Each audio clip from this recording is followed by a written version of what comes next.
In 2077, the virtual game Apocalypse became reality. World order collapsed, turning the mortal realm into hell. Amidst the chaos, humanity awakened supernatural abilities to fight back. In that world, the richest playboy young master of Jiang City, Ye Xiao, wholeheartedly protected Qin Yanran. He spared no expense, hiring 10 top experts to help her level up. Ye Xiao even exhausted his entire fortune to buy a divine artifact for Qin Yanran. Any opportunity or piece of equipment, he immediately brought it to her. Thanks to Ye Xiao's help, Qin Yanran eventually became a top powerhouse in the Dragon Nation. Today was the wedding day of Ye Xiao and Qin Yanran. Everyone admired them, believing they were truly a match made in heaven. The guests secretly wished they had a wealthy and devoted man like Ye Xiao. In that momentous occasion, Ye Xiao gently asked, "Yanran, will you marry me?" Qin Yanran wrapped her arms around him, whispering, "I," then coldly continued, "Won't." Ye Xiao was stunned, bursting into a maniacal laugh amidst extreme disbelief. He painfully demanded to know why,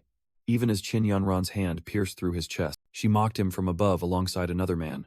"Did you think money could buy my true affection?" Qin Yanran declared that everything she had today was achieved through her own effort. She ripped out Ye Xiao's heart, handed it to the man named Zhou Hong, and said he was the only one who truly understood her. Zhou Hong placed his foot on the chest of the dying Ye Xiao and hurled an insult. "Die, you piece of trash." Zhou Hong's words rang out triumphantly. "Now, everything you own belongs to me. Ha ha ha." In the cold stream, Ye Xiao wondered, "Why?" "Qin Yanran, for you, I wholeheartedly gave up everything." His body slowly sank, only to be betrayed by you in the end. Lying, dying, blood staining his chest, he desperately thought, "My heart has turned to ashes. Is this the end?" He bitterly realized the cruel truth. "No, I don't have a heart anymore." But then, a spark of resentment flared in his eyes. "Impossible.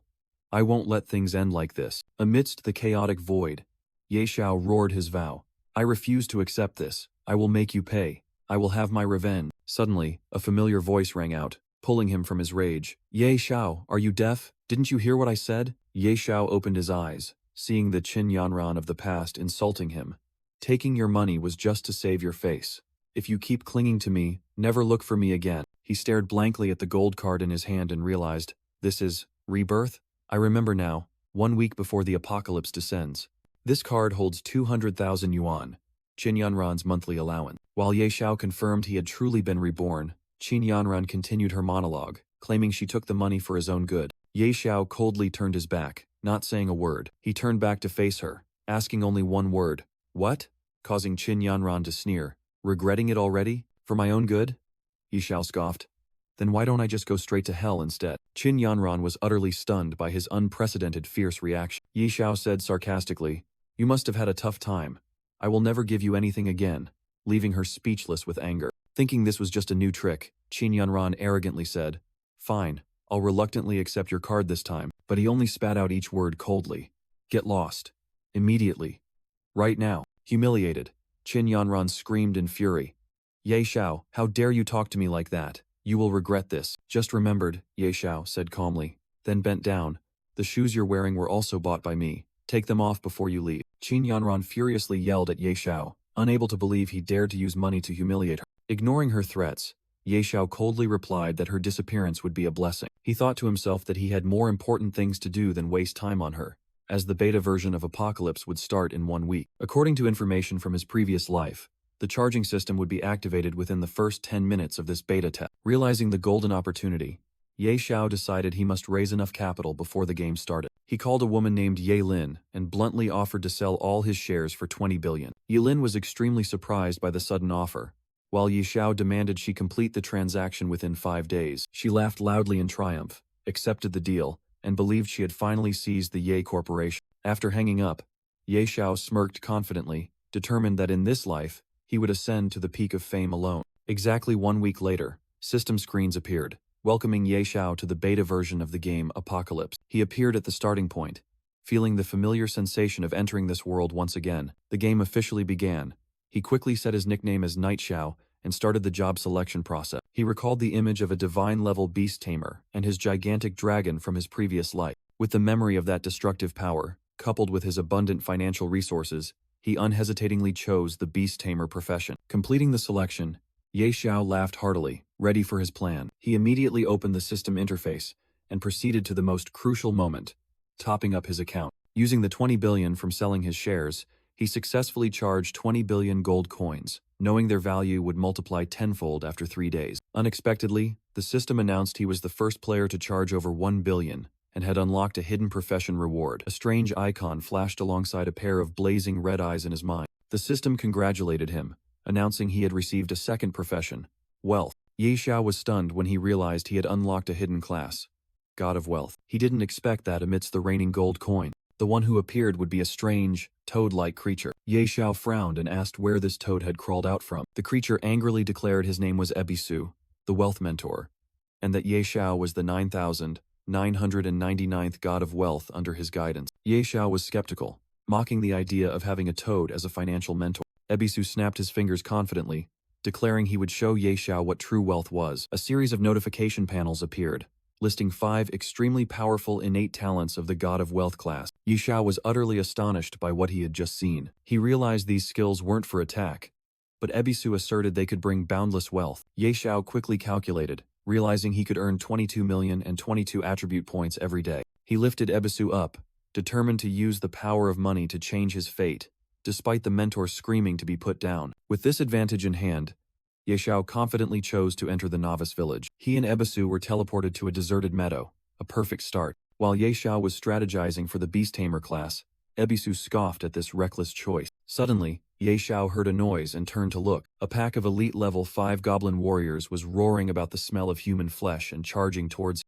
Ye Xiao panicked, realizing he had encountered strong enemies right from the start, debating whether to fight or flee. Ebisu yelled at him to run because they were completely unarmed, and the two began to flee. Pursued by the ferocious goblin pack, Ye Xiao desperately cried for help. After struggling to escape, Ye Xiao finally reached the main city, lamenting that he had never suffered such humiliation. Immediately, he became the laughingstock of another group of players who mocked him for choosing the Beast Tamer class with a toad. They continued to laugh and advised Ye Xiao to go buy a decent pet egg. Unfazed, Ye Xiao asserted that he was not interested in ordinary beasts. He revealed to Ebisu that he knew of a hidden dungeon containing divine-level pet eggs in a dragon's lair. The two proceeded to the Supreme Hall, a place reserved only for high-level players, causing Ebisu great alarm. As they stepped onto the stairs, Ebisu anxiously called for Ye Xiao to stop. Their path was blocked by a level 80 Grand Archmage, who demanded a letter of recommendation for entry. Rejected, Ye Xiao smiled and said he had come to return something the mage had lost. He pointed to the ground,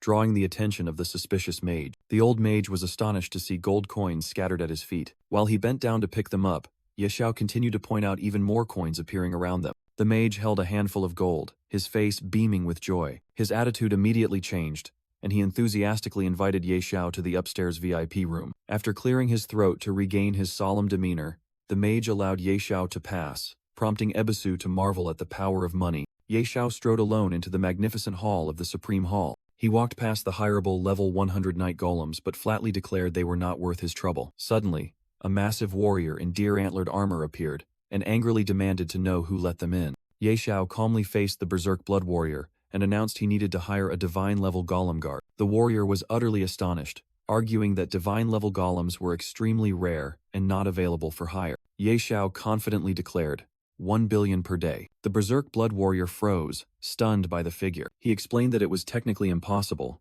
but he happened to know a divine-level spellcaster who could help. After hearing about the spellcaster's versatility, Ye Xiao agreed to sign the contract and would pay upon necessity. The berserk blood warrior presented the contract, and Ye Xiao hastily urged him on due to his tight schedule. Instantly, a female spellcaster appeared in the magic circle, asking who had summoned her, astonishing Ye Xiao with the speed. She introduced herself as Dolores, a divine-level spellcaster, and stated she would obey orders for 24 hours, while Ye Xiao realized he couldn't view her level. Dolores approached, lifted Ye Xiao's chin, and asked what he needed her to do. Ye Xiao offered to hire her to handle a difficult task, but Dolores scoffed, suggesting there was nothing challenging in a novice village. Not wanting to waste time, Ye Xiao entrusted everything to her, and Dolores confidently asked him to lead the way. Dolores raised her staff high, gathering a massive fireball. The fireball struck a horde of goblins, dealing enormous damage numbers that stunned Ye Xiao. Amidst the battlefield littered with goblin corpses, Ebisu angrily shouted that they had almost killed him.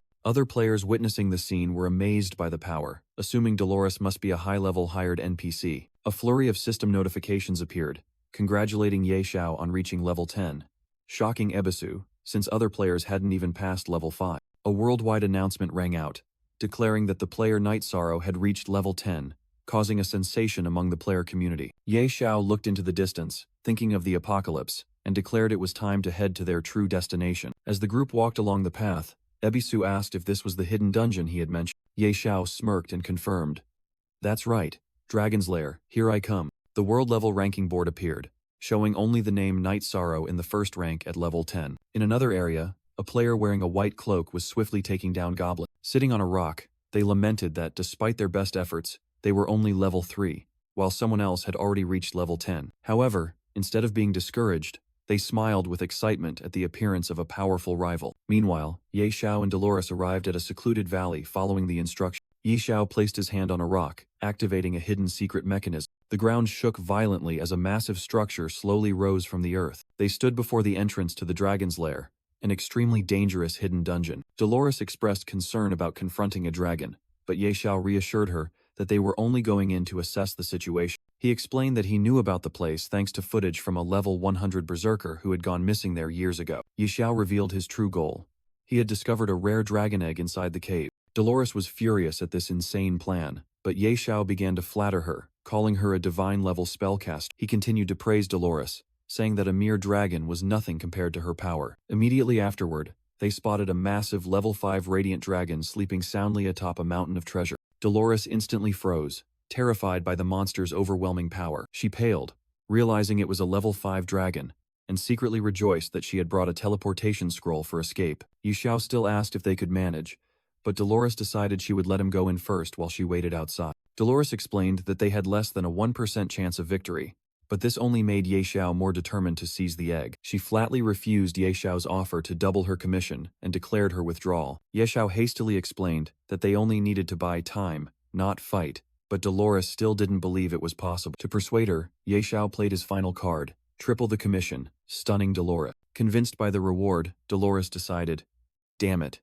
If I have to risk my life, I'll do it. She channeled all her power and shouted, promising to give her all to buy a maximum of 3 minutes. Meanwhile, Ye Xiao activated a series of buffs, doubling his stats, and reminded himself that preparation was the key to survival. Dolores charged straight at the radiant dragon, reminding Ye Xiao that the buffs only lasted 3 minutes and the rest was up to. Standing above the monster's head, she challenged that for the next 3 minutes, even it would have to submit to her power. Immediately, giant ice arrows pierced the dragon's scales, making it roar in pain. Seizing the opportunity, Ye Xiao sneaked into the lair and signaled silence as he approached a massive dragon egg. He cautiously placed his hand on the egg, whispering that if they were discovered, both of them would surely die. Outside, Dolores began to tire with only a minute and a half remaining, pushed back by the dragon's stream of fire. Ye Xiao realized the egg was heavier than he thought and called Ebisu over to lend a hand, causing Ebisu to complain that he had never done anything so shady. Ebisu jumped onto a nearby anvil and cried out in pain. Finally,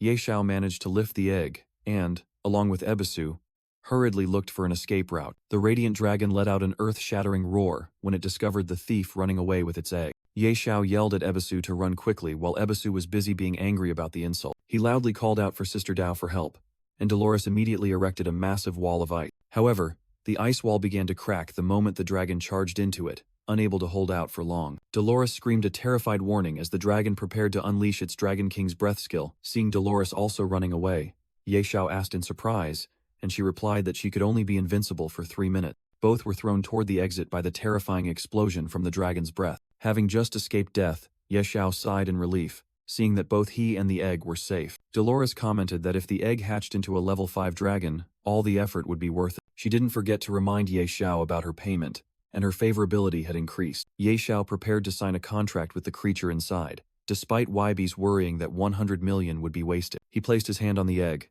pouring all his hope into this fateful hatching. Under the influence of the energy, the dragon egg cracked open in a blinding flash of light. From within, a small green dragon appeared, astonishing Ye Xiao. Both were confused because it didn't look like a radiant dragon. Dolores even joked that perhaps the mother dragon had been deceived. The little dragon cried out with confused, immature sounds at the person in front of it. Ye Xiao and Dolores were still trying to figure out the strange color of the newly hatched creature. But when the status panel appeared, Ye Xiao was stunned to learn that this was a mythical tier Azure Sky Dragon. Its skills were ridiculously powerful, with names like Dragon King's Breath and Dragon King's Wrath. Dolores admitted that Ye Xiao had hit the jackpot, as the dragon's power upon maturity would be unimaginable. Ye Xiao happily rubbed the little dragon's head and gave it the affectionate nickname Little Gray. He picked up Little Gray, proud that no one would mistake his pet now, then suddenly noticed the item in Wibis's hand. Wibis angrily shouted his real name while Ye Xiao was only curious about the badge. Ye Xiao snatched the badge from Wibis and was astonished to realize it might be the ferocious badge. The information panel confirmed it was a calamity tier item with insane stats, while Wibis screamed for it back. Ye Xiao declared he would borrow the badge to compensate for the risk Wibis had caused, forcing Wibis to demand 10,000 coins a day. He tried to use sweet words to coax old Wibis, but only received a retort exposing his fickle nature. Ignoring the complaints, Ye Xiao pinned the badge to his clothes, happily thinking that hunting goblins would now be as easy as flipping a hand. Suddenly, a system notification appeared, stating that Ye Xiao had activated a hidden quest, finding the ferocious fang. Dolores explained that it was a divine-grade weapon forged from the fangs of an abyssal beast, but reaching the abyssal continent would be a long journey. Just then, another notification popped up, announcing that his daily playtime was over and he would be forced to log out in 3 minutes. "I'll be going now," Dolores said as she opened a teleportation gate. "Call me if anything happens, but remember to have the money ready." Before logging out, Ye Xiao reminded himself that the game was still in beta, and he needed rest to preserve his body. The next day at Ye Xiao's home, the gaming community was buzzing about the game's difficulty, and the fact that a player named Ye Xiao had reached level 10 inches just one day. News reports also covered the serious consequences of the game: mass player deaths, organ failure, and warnings issued by multiple governments. Reading the news, Ye Xiao merely sneered, "A bunch of weaklings. When the game merges with reality, all of you will suffer." Suddenly, his phone vibrated. He picked it up and read a message from Qin Yanran, demanding he come to Northhua Hospital with food and pay Zhou Hong's medical bill. "Damn it, I forgot about that crazy bitch," Ye Xiao cursed, regretting not having blocked her number from the start. Meanwhile, at the hospital, Qin Yanran asked Zhou Hong, who was lying in the hospital bed, if Ye Xiao would come after the sudden call. Zhou Hong confidently replied he wouldn't dare not to come, and Qin Yanran agreed, believing Ye Xiao loved her to the core and would surely rush over immediately. A doctor entered the room, announcing that Zhou Hong could be discharged soon after the bill was settled, which surprised Qin Yanran. The doctor explained that the hospital was overwhelmed with patients suffering organ failure from playing the Doomsday game, which angered Qin Yanran, who accused them of disregarding the lives of the poor. Zhou Hong restrained her, then turned to ask about the hospital payment, but Qin Yanran said Ye Xiao hadn't given her this month's allowance yet. He was surprised and asked about the 200,000 monthly stipend, to which Qin Yanran replied with disdain, saying she was sick of seeing Ye Xiao and his dirty money. Zhou Hong then told her to message Ye Xiao for more money so he could open a gaming studio, and Qin Yanran was confident that a few sweet words would make Ye Xiao obediently hand over the cash. The scene shifted back to Ye Xiao's villa. Inside, Ye Xiao was still fast asleep, completely unaware of the duo's scheme. Ye Xiao groggily sat up in bed, muttering that it was time to enter the game. Immediately, his hand pressed the enter game button on the virtual interface. Appearing in the novice village, Ye Xiao summoned Ebisu, urging that they needed to level up quickly and leave this place. He noticed that after just one day, the number of players had increased significantly, making the village crowded. Ye Xiao's level 10 status quickly attracted attention, and a crowd surrounded him with various invitations and pleas. Annoyed, Ye Xiao decided to run away. Seeing this, the crowd cheered and chased after him, believing he was heading to a premium monster grinding spot. Leading a procession of people behind him, Ye Xiao hadn't expected his actions to cause such a massive crowd effect. However, upon reaching the dangerous level 10 challenge area, the crowd hesitated and stopped, astonished to see Ye Xiao intending to go alone. Having shaken off his followers, Ye Xiao and Ebisu finally reached the desolate area safely. He approached an ancient fortress, guarded by a giant knight, and confirmed this was the location he was looking for. The massive gatekeeper blocked the path, warning that this was no place for a child. Ye Xiao politely stated that he was there to begin the promotion challenge, surprising the gatekeeper with his leveling speed. He confidently declared he would go alone, despite the gatekeeper warning that it was suicide, even on normal difficulty. Brushing aside the advice, Ye Xiao calmly walked past, leaving the gatekeeper sighing wearily at the recklessness of youth. He stepped into the center of a magic circle, officially activating the challenge. A series of difficulty options appeared, ranging from normal to abyss, and Ye Xiao wondered if soloing the hardest level was feasible. Without hesitation, he made his choice, and a powerful surge of energy enveloped his body. The gatekeeper was stunned when the system announced the challenge had begun on abyss difficulty,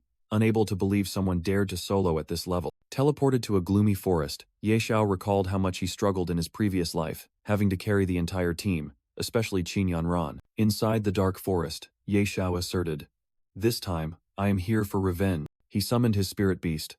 Little Ash, come out. With his mythical-grade beast flying beside him, Yexiao was confident he had nothing to fear. Suddenly, he sensed danger, lurking as a pair of red eyes flashed in the bushes. A level 10 mutated snow wolf with 5,000 HP appeared, astonishing Yexiao. He immediately commanded his spirit beast.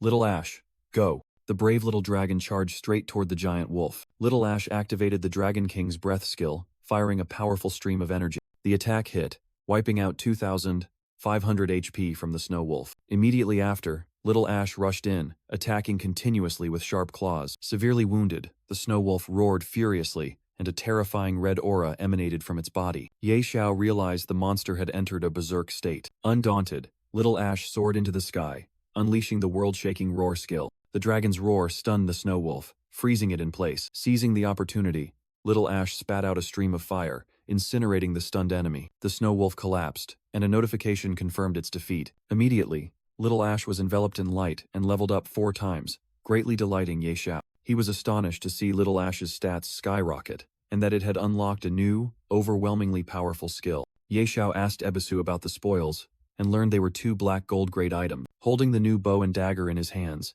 Yexiao laughed heartily, feeling that this start was far better than his previous life. Yexiao and Ebisu were startled when a stream of dark energy emanated from the entrance ahead. From the darkness, a demonized level 10 abyssal tiger roared, and Yexiao realized it was a mutated monster. Without hesitation, he commanded his spirit beast.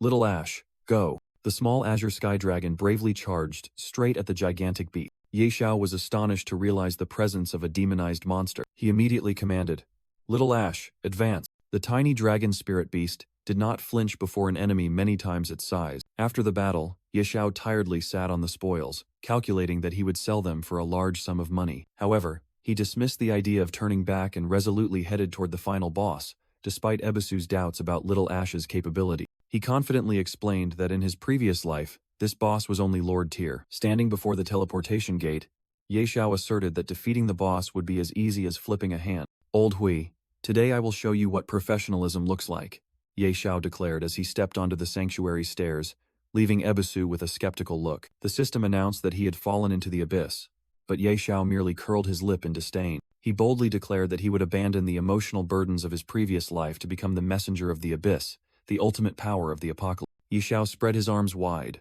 ready to embrace and conquer all the challenges of the abyss. Finally, he and Little Ash faced the ruler of this place, a gigantic figure seated on a throne. The information panel appeared, revealing the boss's identity.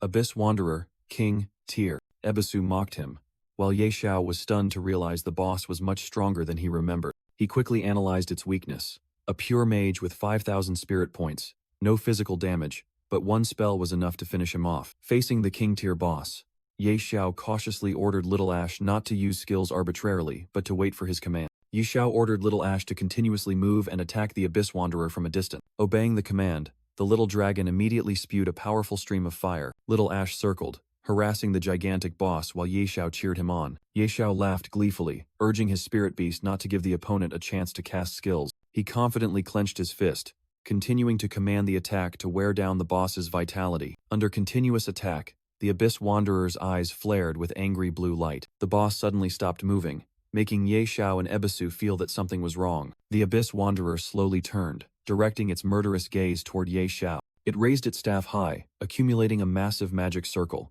causing Ebisu to frantically scream, "Dodge!" A terrifying energy explosion threw Yexiao back, making him realize he was in serious trouble. Targeted by the boss, Yexiao desperately fled and screamed for Little Ash to come to the rescue. The Abyss Wanderer fired 2 streams of magical energy, cornering Yexiao. Just then, Little Ash swooped in and blasted a stream of Dragon King's breath at the boss's staff. The surprise attack hit the Abyss Wanderer directly in the face, causing it to roar in pain. The boss staggered backward, while Little Ash let out a powerful roar. An earth-shattering explosion engulfed the Abyss Wanderer, ending the battle. Yexiao gasped as a series of notifications appeared, congratulating him on completing the challenge and receiving reward. He turned to tease Old Hui for his cowardice, but Ebisu immediately retorted. Finally, Yexiao approached the boss's corpse, ready to check the spoil. A system announcement echoed throughout the game world. Player Yexiao has become the first person to complete the Abyssal Difficulty Class Advancement Challenge. In a crowded square, players buzzed with discussion upon learning that the world record breaker came from the Great Xia Nation. A female commander ordered her subordinate, "This person is extraordinary.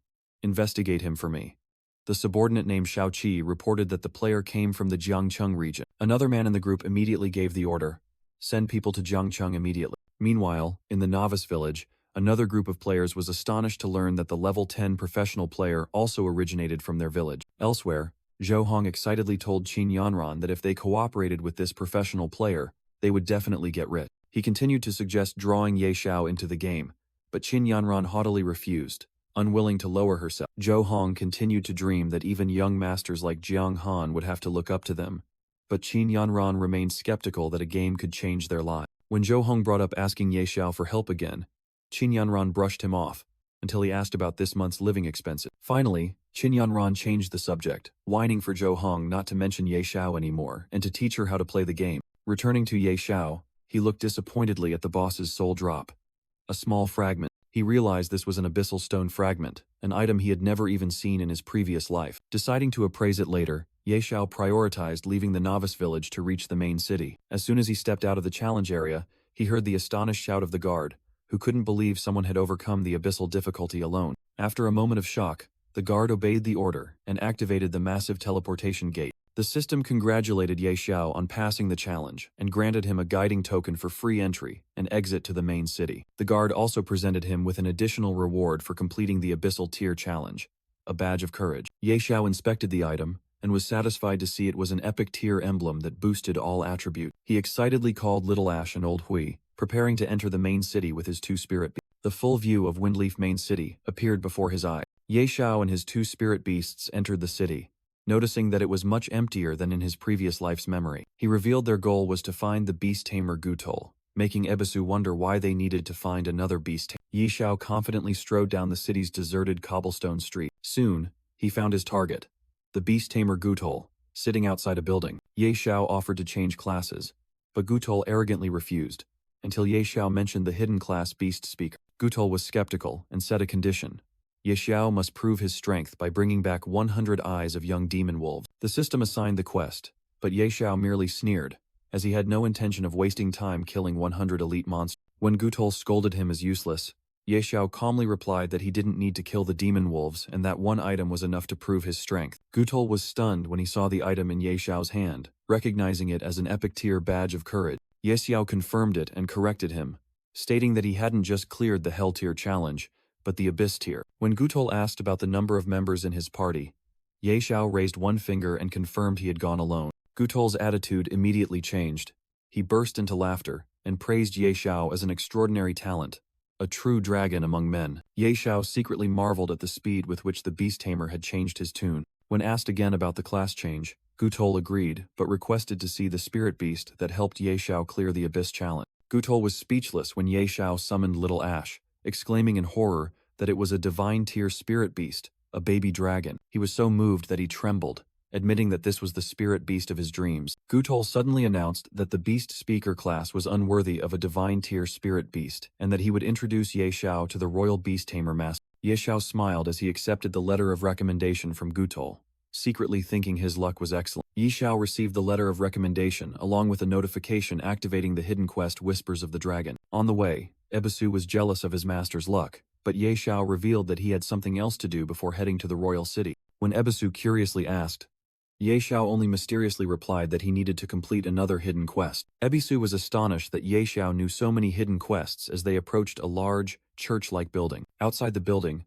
a noblewoman named Karel was standing with her bodyguard. Ye Xiao confirmed his target was Charelle, the wealthy widow of the former city lord, confusing Ebisu. As Ye Xiao approached, a bodyguard immediately blocked his path and demanded his identity. Ignoring the guard, Ye Xiao addressed Lady Charelle directly, noticing her melancholy expression and offering his help. Corelli replied that she had indeed lost a personal item and would be very grateful if he could help retrieve it. Ye Xiao happily accepted, and a system notification confirmed he had received the hidden quest to find the flower for Charelle. The bodyguard once again tried to stop Ye Xiao, demanding that he halt. Ye Xiao continued the conversation, asking Lady Charelle if he could help alleviate her sorrow. Lady Charelle confirmed she had lost an item and would be very grateful if he could find it. Ye Xiao confidently accepted the quest, while the system notification requested him to bring back a beautiful flower. After leaving, Ebisu wondered why they were heading into town instead of searching for the flower in a garden. Ye Xiao explained that it wasn't an ordinary flower, and he knew exactly where it was. He confidently declared the flower was right here, much to Ebisu's astonishment as they stood before a tool shop. Inside, the shop owner welcomed Ye Xiao, and he immediately asked to buy the treasure box. The owner proudly boasted that his treasure boxes could contain anything from prehistoric dragon bones to legendary tier staves. Ye Xiao confidently requested the most expensive type of box. The owner introduced the highest grade treasure chest for 10,000 gold, but Ye Xiao coldly replied that one was not enough. He announced that he would buy every chest the store had, leaving the owner dumbfounded. Ye Xiao grew impatient, ordering the shop owner to open all the chests immediately. The first chest opened to reveal a bronze-tier battle axe. The next one only contained a large healing potion, and the third was yet another mundane item, size-increasing bread. After 99 empty chests piled up on the floor, the shop owner announced that only one remained. With an expectant look, Ye Xiao opened the final chest himself. Inside, a stunning flower radiated brilliant light. It was exactly the item he was looking for. Holding the flower, Ye Xiao smiled contentedly and called Ebisu to leave with him. In a luxurious bathroom, Lady Shirelle was relaxing in a bath. She skeptically asked her maid, Liz, if anyone would actually find the flower for her. Liz tried to reassure her mistress, believing that with her charm, luck would not abandon them. Suddenly, Liz rushed in breathlessly to report that a young man had brought the flower, causing Shirelle to exclaim in shock, "What?" Shirelle jumped up in the bath, unable to believe that someone had actually found it for her. After changing, Shirelle met Ye Xiao and asked again to confirm that he had truly found what she wanted. Ye Xiao confidently handed her a small chest and invited her to examine it herself. Shirelle opened the chest, overjoyed to see the magnificent flower, the very thing she had been searching for. Shirelle asked Ye Xiao what reward he desired, but he refused both money and rare treasure. Hearing this, Shirelle blushed and suggested that she would willingly become the reward for him. Ye Xiao was utterly flustered by Shirelle's bold offer, secretly thinking that this was too much to handle. He quickly waved his hands, explaining that she had misunderstood his intention. Ye Xiao awkwardly stated that he only needed her help to obtain citizen status. Sophia smiled, teasing Ye Xiao and saying the request was too easy, while her favorability toward him increased by 20 points. Sophia ordered her maid Liz to prepare the documents, and Ye Xiao took the opportunity to express his desire to purchase real estate to settle down in Windleaf City. Sophia appeared surprised but approved of Ye Xiao's decision to settle down. However, she wondered why he chose to buy land in the West District, a place that was not prosperous at all. Ye Xiao stood firm on his choice and asked for her help. Sophia agreed to arrange someone to contact the real estate agent. Ebisu questioned Ye Xiao about why he wasn't buying land in the prosperous East District, arguing that this was a losing investment. Ye Xiao thought to himself, recalling his previous life when Windleaf City was soon attacked by strange creatures, resulting in the Lord's death and the near-total destruction of the East District. He knew that the sparsely populated West District would attract less attention from monsters, suffer the least damage, and later become the most valuable area. He reaffirmed his decision, and Sophia agreed to arrange a real estate agent in the West District for him. Ebisu grumbled once more about Ye Xiao choosing to buy land in the desolate West District instead of the bustling East District. Ye Xiao recalled the scene of the city's destruction, where the current city lord would perish, and most of the East District would turn to ashes. Conversely, the West District would become the safest and most valuable place, proving this was a deal he couldn't lose. Sophia announced that the real estate contracts were complete, totaling 340 residential areas and 184 commercial properties worth 1,200 million gold, and Ye Xiao agreed to pay immediately. The agent happily cooperated and handed him the citizenship papers, surprising Ye Xiao that he had officially become a citizen of Windleaf City. Sophia corrected him, stating that Ye Xiao was not just a citizen of Windleaf City, but a first-class citizen of the entire Dragon Phoenix Empire. Ebisu was astonished, explaining the immense value of this status, which led Ye Xiao to begin speculating about Sophia's royal lineage. Sophia replied playfully, and Ye Xiao immediately seized the opportunity to ask about the royal beast tamer. She revealed that the person was her Uncle Stare, and Ye Xiao honestly stated that he wanted to learn more about the profession. Sophia promised to try and contact him for Ye Xiao, who was grateful and raised her hand to show his appreciation. At this gesture, she shyly suggested that he stop calling her lady and instead call her by her name, Sophia. As a series of system announcements about new achievements and levels appeared, Ye Xiao smugly ignored Ebisu's mock. Elsewhere, other players were buzzing with discussion over the server-wide announcements that Ye Xiao had triggered. They complained about the new hierarchy in the game, feeling unfair that they had become the lower class. Meanwhile, at a leveling spot, Qin Yanran also expressed astonishment at Night Xiao's rapid advancement. She sat down on the ground, tiredly lamenting that if they had a top player leading them, they wouldn't be struggling like that. She continued to complain about the team having to struggle to fight a few weak goblins. Hearing this, the team members immediately showed annoyance, criticizing her for only complaining without contributing anything. Zhou Hong quickly tried to mediate, but Qin Yanran angrily declared that she would leave the group immediately. She called Zhou Hong to come along, ignoring her former teammates' mockery of her princess attitude. When only the two of them remained, Zhou Hong worried about leveling up, but Qin Yanran blamed him for failing to protect her. He had no choice but to apologize, and then suggested she contact Night Xiao for help. Zhou Hong continued to plead, and finally, Qin Yanran reluctantly agreed to message Ye Xiao after logging out of the game. Having received the promise, Zhou Hong happily waited for good news while Qin Yanran said goodbye and began logging out. Qin Yanran told herself that even though Night Xiao's way of spending money was a bit crude, she decided to give him another chance. Sitting on her bed, she decided to proactively message him one more time. She drafted a message asking Night Xiao to buy equipment and help her and Zhou Hong grind levels, promising to consider being his girlfriend if he helped her get onto the ranking. With a smug smile, Qin Yanran pressed send, thinking to herself that she was being generous by forgiving him this time. 5 minutes passed, and she began to wonder why she still hadn't received a reply from Night Xiao. She was horrified when she saw the notification on her phone. Night Xiao had deleted her from his friends list. Rage flared up, and Qin Yanran screamed into her phone. "How dare he!" she frantically yelled, declaring a complete end with Night Xiao and swearing she would never forgive him, even if he knelt down and begged. Meanwhile, in the East District of Windleaf City, Ye Xiao was contemplating how he would soon make his West District as prosperous as this area. He stopped in front of an appraisal shop, confirming that this was the place he needed. Inside, the appraiser announced that his shop only accepted equipment appraisal for silver-tier items and above. Ye Xiao smiled, held out a necklace, and asked if he could appraise dark gold-tier equipment. The appraiser was utterly stunned when he realized it was truly a dark gold item. He quickly guaranteed that he would personally handle it, but Ye Xiao coldly interrupted, only caring about the success rate. The appraiser boasted that he had a success rate above 80%, but the appraisal fee for dark gold items was 100 gold. Ye Xiao calmly replied that he had many more items that needed appraising. Ye Xiao dumped a table full of rare equipment, stunning the appraiser with his wealth, and urged him to hurry up. Moments later, the Nightfall necklace was successfully appraised, revealing astonishing stats. The appraiser stammered that the item's stats were insane, but Ye Xiao calmly asked him to continue. Still amazed, the appraiser secretly thought that Ye Xiao was a god of wealth incarnate, while rushing to continue his work at Ye Xiao's urging. The appraiser examined the dark necklace, a level 10 dark gold item with incredible stats. He stammered that the stats were insane, but Ye Xiao calmly remarked that they were just acceptable and asked him to continue. After leaving the shop, Ye Xiao checked his status panel, satisfied that his stats had significantly improved after reaching level 11. Ebisu asked about the next plan, and Ye Xiao decided to go to the Grey Mist Valley to grind levels while waiting for news from Sophia. When they arrived, Ebisu was shocked to realize this was an area for level 20 monsters, but Ye Xiao merely confirmed it calmly. A pack of level 21 gray hyenas with glowing red eyes appeared,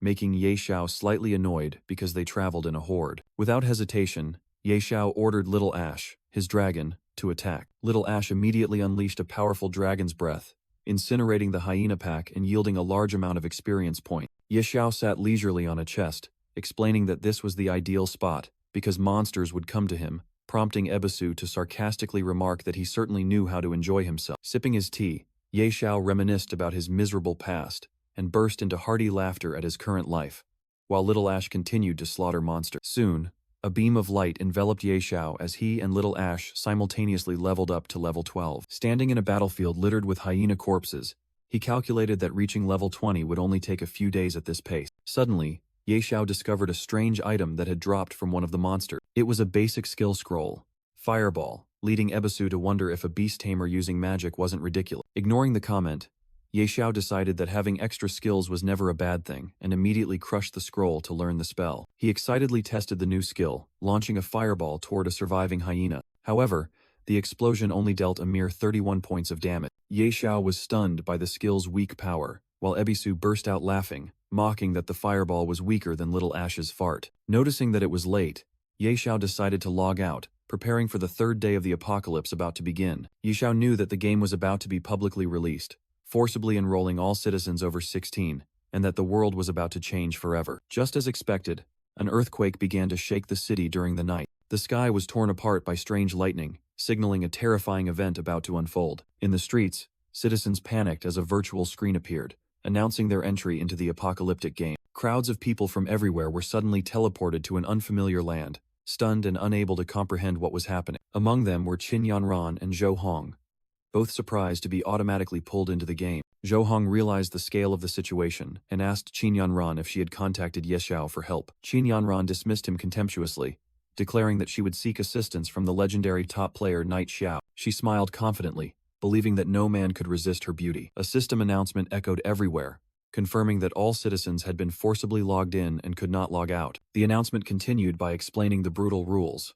In-game location corresponded to real life, and death here was permanent. Meanwhile, another group of players eagerly discussed Knight Xiao, believing he was the key to escaping this situation and determined to find him. At Novice Village 001, a soldier reported to the leader that they might be permanently trapped. The leader, Immovable Mountain, realized the severity of the situation and immediately asked for news about the top player, Knight Xiao. The subordinate reported that Knight Xiao could not be contacted because he had already reached level 12 and was no longer in the Novice Village. Immovable Mountain was astonished by Knight Xiao's leveling speed, considering that even a beta player had only just reached level 4. Recognizing Knight Xiao's extraordinary nature, Immovable Mountain ordered his men to find him at all costs. At the same time, Ye Xiao received a message requesting him to go to the Duke's mansion to receive investigation information. Ye Xiao happily set off, excited to finally get news about the royal beast tamer. Immovable Mountain, a high-level player, anxiously inquired about the whereabouts of the top player, Ye Xiao. A soldier reported that contact was impossible because Ye Xiao had reached level 12 and left the Novice Village.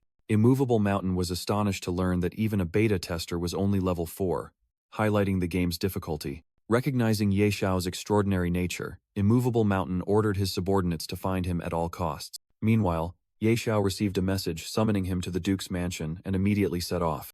He was excited because he was about to receive news about the royal beast tamer he was searching for. Ye Xiao entered the mansion, where Sophia was already waiting at the foot of the stairs. With a radiant smile, Sophia welcomed him and said she missed him very much. Ye Xiao immediately blushed in embarrassment, secretly admiring her captivating beauty. He quickly regained his composure and asked Sophia for news of the royal beast tamer, but she said her Uncle Stare had not yet returned. Thinking he had been disappointed, Ye Xiao was then informed by Sophia that she had information about a hidden profession right in Fengye City. Extremely surprised and delighted, he eagerly asked her for the exact location of the treasure. Sophia explained that it was located in a hidden dungeon beneath the lair of a powerful dragon, but Ye Xiao realized it was the Labyrinth Cave. He pretended he had only heard about it by chance, but secretly thought about the countless times he had grinded this dungeon in his previous life. Sophia asserted that the place was guarded by a dragon, which puzzled Ye Xiao because, in his memory, the boss there was a demonized monster. Despite the change, Ye Xiao decided to check it out himself, even though Sophia worriedly warned that it was a deadly level 80 area. He confidently reassured her, while Ebisu, sitting on his shoulder, blurted out that a dungeon was nothing compared to the time he stole a dragon egg. Ye Xiao declared that if the price was right, even dragons could be defeated, and the best person for the job was his sister Tao. He held up the Supreme Palace card, astonishing Sophia, who couldn't believe a level 12 player possessed such a precious item. A burst of blue light erupted, and Dolores proudly appeared, asking who had summoned her.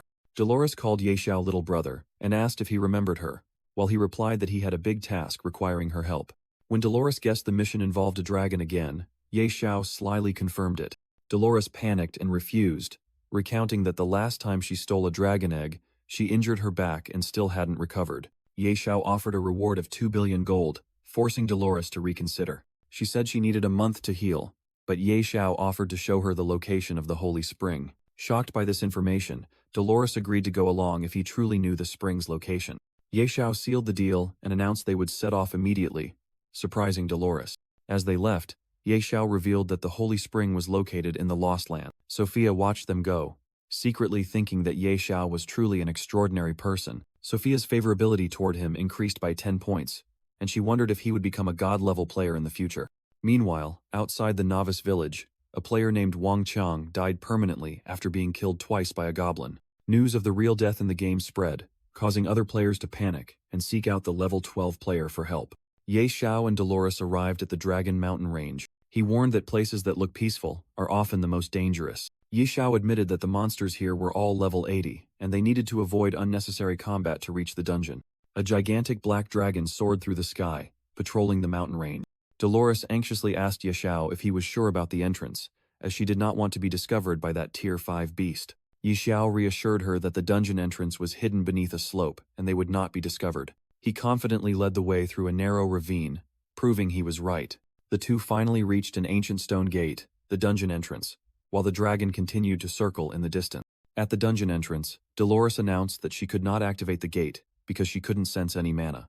Yishao confidently stepped forward, saying to let him handle it. He smiled mysteriously and pulled out a small dagger.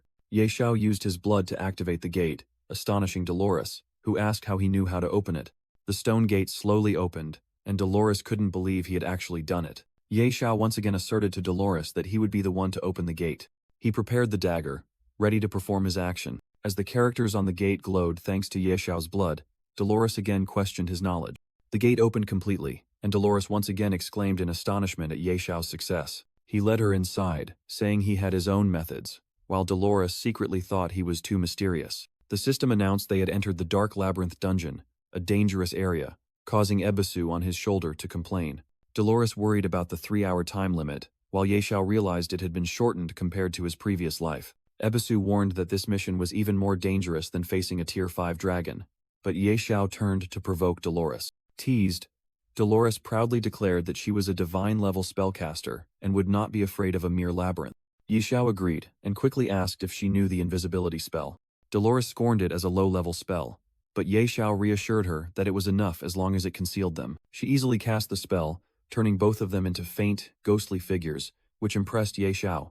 Yishao accurately listed the number and level of the monsters ahead, stunning Dolores, who asked if he was a prophet. He was vague about his knowledge, secretly thinking about clearing the labyrinth 800 times, then told her he knew nothing more. Facing the horde of monsters, Yishao instructed Dolores on how to sneak past, which angered her, while he remained confident in his experience. Yishao told Dolores to watch carefully, then led the charge into the monster-filled area. He moved at a terrifying speed, gliding past the back of a lizard monster without being detected. Dolores exclaimed in astonishment, unable to believe he had just passed a level 60 elite monster without it noticing. She then quickly moved through the spike trap area, while Yishao waited ahead. The two entered a large, ruined area, and Yishao secretly reminded himself to always be ready for combat. Before them was a giant pig-like monster guarding a chest, making Yishao realize that everything was different from his previous life. He asked Dolores about its level, and she casually replied that it was a level 100 berserk boss with mediocre power. Yishao declared he would go open the chest, and asked Dolores to be ready to attack. She agreed to cast an absolute defense buff on him. He cautiously approached, warning Ebisu not to act recklessly, but Ebisu just told him to worry about himself first. Yishao was full of anticipation, thinking that the hidden class change scroll was about to be his. But upon opening the chest, he was stunned to see a stone and a parchment scroll inside, completely different from what he expected. Just then, the Maze Guardian woke up with glowing red eyes, looming right behind him. A stream of frost shock shot from a distance, partially freezing the monster. Dolores shouted angrily, urging Yishao to run immediately. Yishao ran while shouting for help, luring the enraged monster to chase him. Dolores cast the 5-point magic array, creating a complex magical circle in the air. A massive bolt of lightning struck down, leaving the giant monster stunned. Meanwhile, Yishao checked the loot, and Ebisu had to exclaim in amazement at his luck. Yishao realized the stone was a divine punishment grade item that could reset cooldowns, reducing the cooldown of the brutality chapter to just 3 days. While the boss was still stunned, Dolores asked Yishao whether they should continue fighting or leave. Yishao decided to fight, urging Dolores to go all out. Dolores responded by unleashing the 5 thunder magic array directly at the colossal boss. Hit by the attack, the monster let out an earth-shattering roar. Yishao was confused, wondering if the boss was going berserk. Suddenly, a clawed hand emerged from the ground, signaling a summoning. A giant dragon crawled out and immediately breathed fierce fire. Yishao realized in horror that the boss wasn't going berserk but was summoning reinforcement. He shouted a warning that it was a dragon, and urged everyone to flee. Facing the destructive stream of fire, the group hastily fled the cave. They ran in panic as both the dragon and the boss pursued them from behind. Dolores wondered how an eerie spirit beast could summon a dragon. The boss roared, charging straight toward Yishao with bloodshot eyes. Yishao suddenly stopped, declaring he would take down the boss first. He confidently held up the time stone and the brutality chapter, ready to test his firepower. With a shout full of indignation, Yishao activated the item, aiming at the monster. A faint beam of energy shot out, dealing only 242 damage to the boss. Yishao was stunned by the meager damage number, while Ebisu scoffed mockingly. The monster paused, blood trickling from the corner of its mouth after the attack. Suddenly, a massive damage number, 932,642, appeared, blowing a large hole through its chest. The system announced that the target's HP had dropped below 20%, activating the instant death effect. A series of system notifications appeared. Yi Xiao had successfully defeated the level 100 boss, and both he and his pet, Little Ash, had jumped to level 20. Dolores stood behind, exclaiming in shock that it was insane for a level 12 novice to defeat a level 100 boss. A world announcement rang out, declaring that player Ye Xiao from the Great Xia region was the first to defeat a level 100 boss, leaving other players stunned. Another group of players couldn't believe their eyes, wondering if this was a game bug or if Ye Xiao wasn't human. In a city, the crowd of players discussed animatedly, some even joking that they were ready to call Ye Xiao their sugar daddy out of sheer admiration. Meanwhile, a group of foreign players suspected Ye Xiao of cheating, while also worrying about the power of players from Great Xia. Back in the cave, Dolores hastily pulled Ye Xiao's arm as the ceiling began to collapse, but he still regretted not having picked up the loot. Dolores yelled that she had opened a teleportation gate and urged him to escape quickly. Ye Xiao reluctantly agreed to prioritize survival. Immediately after they left, the cave collapsed violently, with boulders crashing down thunderously. The cave entrance was now completely blocked by a massive pile of rubble. Outside, the group breathed a sigh of relief, and Ye Xiao thanked Dolores for opening the teleportation gate in time to save their lives. Suddenly, Ye Xiao had a bad feeling and looked up at the sky. The summoned dragon was circling in the air. Its information panel displayed its name as Divine Judgment, Skyfire Dragon with an unknown level. Dolores recognized the deadly danger posed by the Divine Judgment dragon and frantically declared she would leave immediately. The two once again had to flee desperately from the dragon's stream of fire, with Dolores shouting at Ye Xiao not to forget to send her the location and payment. After escaping, the scene shifted to the main city of Fengyi.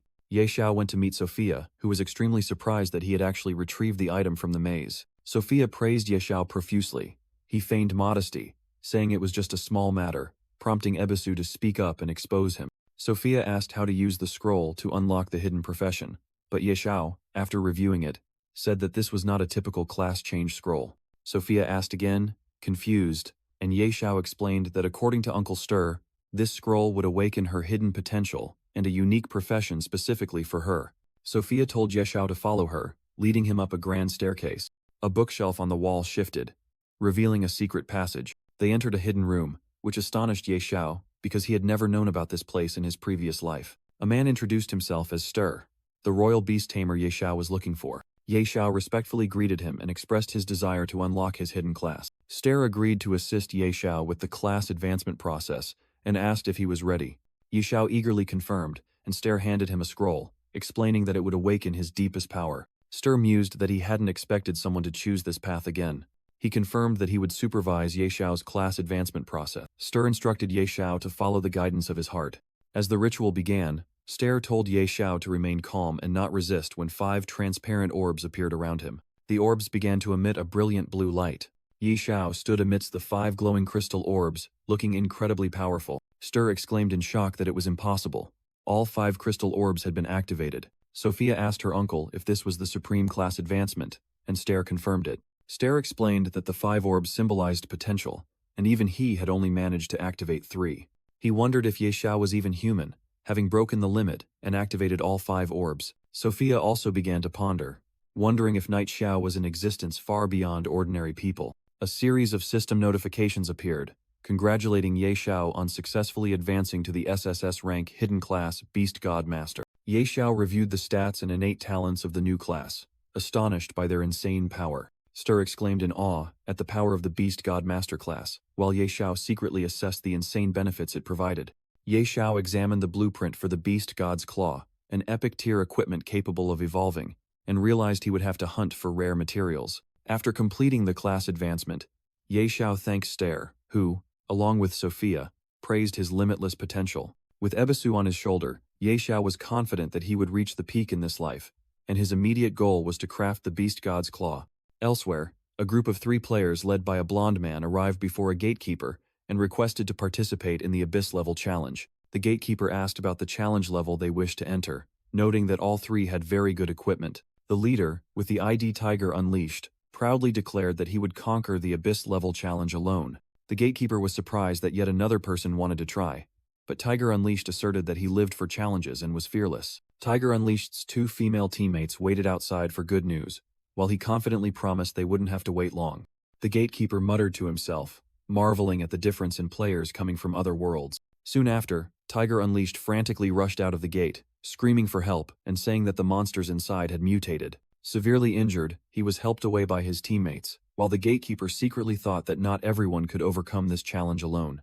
The scene shifted to the Great Rift, where the level 20 Abyss challenge was taking place. Meanwhile, a chat log among old classmates showed they were worried about the apocalypse situation and Ye Xiao's disappearance. Inside the challenge, Ye Xiao decided to lay low and focus on leveling up. He ordered his dragon spirit beast, Little Ash, to attack a giant stone golem. Little Ash launched a claw strike, dealing 2,354 damage to the golem. The stone golem shattered into pieces under the dragon's power. Ye Xiao praised Little Ash after the victory. Before them lay two dark gold-tier weapons that had just dropped from the golem. Ye Xiao was startled when a gigantic stone foot slammed down right in front of him. Looking up, he realized a colossal golem was towering over him, secretly thinking that a boss had appeared. The information panel appeared, confirming this was the level 20 Abyss Supervisor, a king-tier boss. Ye Xiao ordered the dragon spirit beast to attack first, while Ebisu confidently replied that he didn't need support. Meanwhile, outside, the guard was astonished that the boss in the challenge could be defeated, while Tiger Unleashed's group was dejected, having failed despite following Ye Xiao's path. They couldn't believe it, and assumed Ye Xiao must have found some trick or exploit to pass.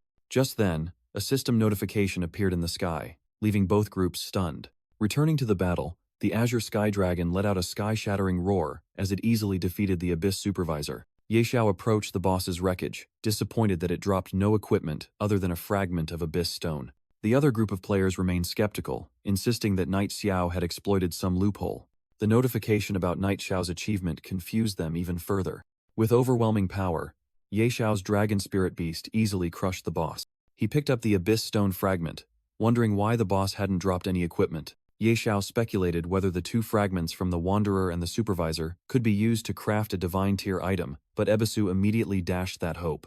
Deciding not to dwell on it, Ye Xiao opened a teleportation gate to return. As he stepped through the gate, a voice rang out, congratulating the warrior on completing the challenge.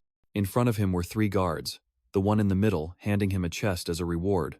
Inside the chest was an epic tier Stone of Valor, an item used to upgrade the Badge of Valor. With a confident smile, Ye Xiao decided to use the stone immediately. Ye Xiao happily checked the newly acquired legendary tier Badge of Valor. He confidently declared that with this item, he would be invincible in the level 30 area and called upon Little Ash to set off. Suddenly, a system maintenance notification appeared, leaving Ye Xiao stunned and wondering if they were about to return to reality. Other players also received the notification and burst into joy, thinking they could finally leave the game. Everywhere, players began to be automatically logged out of the Doomsday world by the system. Returning to the real world, news reports constantly updated the fact that the game had become an inescapable global reality. On television, a program was interviewing a high-level player named Qingfeng Kuizhu about in-game strategies. Ye Xiao, dressed in casual clothes, sat watching TV, and found the name Qingfeng Kuizhu unfamiliar. The reporter asked about Qingfeng Kuizhu's achievements, and he humbly replied that they were due to luck and the efforts of the entire team. When asked about players being automatically pulled into the game while sleeping, Qingfeng Kuizhu admitted that even officials could not explain the phenomenon. The female reporter mentioned Knight Xiao, and Qingfeng Kuizhu asserted that Ye Xiao's power was on a completely different level, far surpassing all the top players combined. Watching the interview, a powerful man in a white suit realized the immense potential of having someone like Knight Xiao under his command. He immediately ordered his subordinate, Fu Bo, to use all resources to investigate every piece of information about Knight Xiao. Meanwhile, Ye Xiao sat in front of his computer, pondering the game, forcing everyone to log out and noting that the real-world invasion was progressing slower than in his previous life. He decided to use this opportunity to focus on reaching level 30, a crucial milestone for unlocking an additional pet slot. The scene shifted to a desolate land, identified as the level 30 area Grey Mist Valley. Back in the game, Ye Xiao ordered Little Ash to use a shock attack on the 2 charging quartz golems. Little Ash, the young dragon, swooped down from the air, gathering energy for a powerful strike.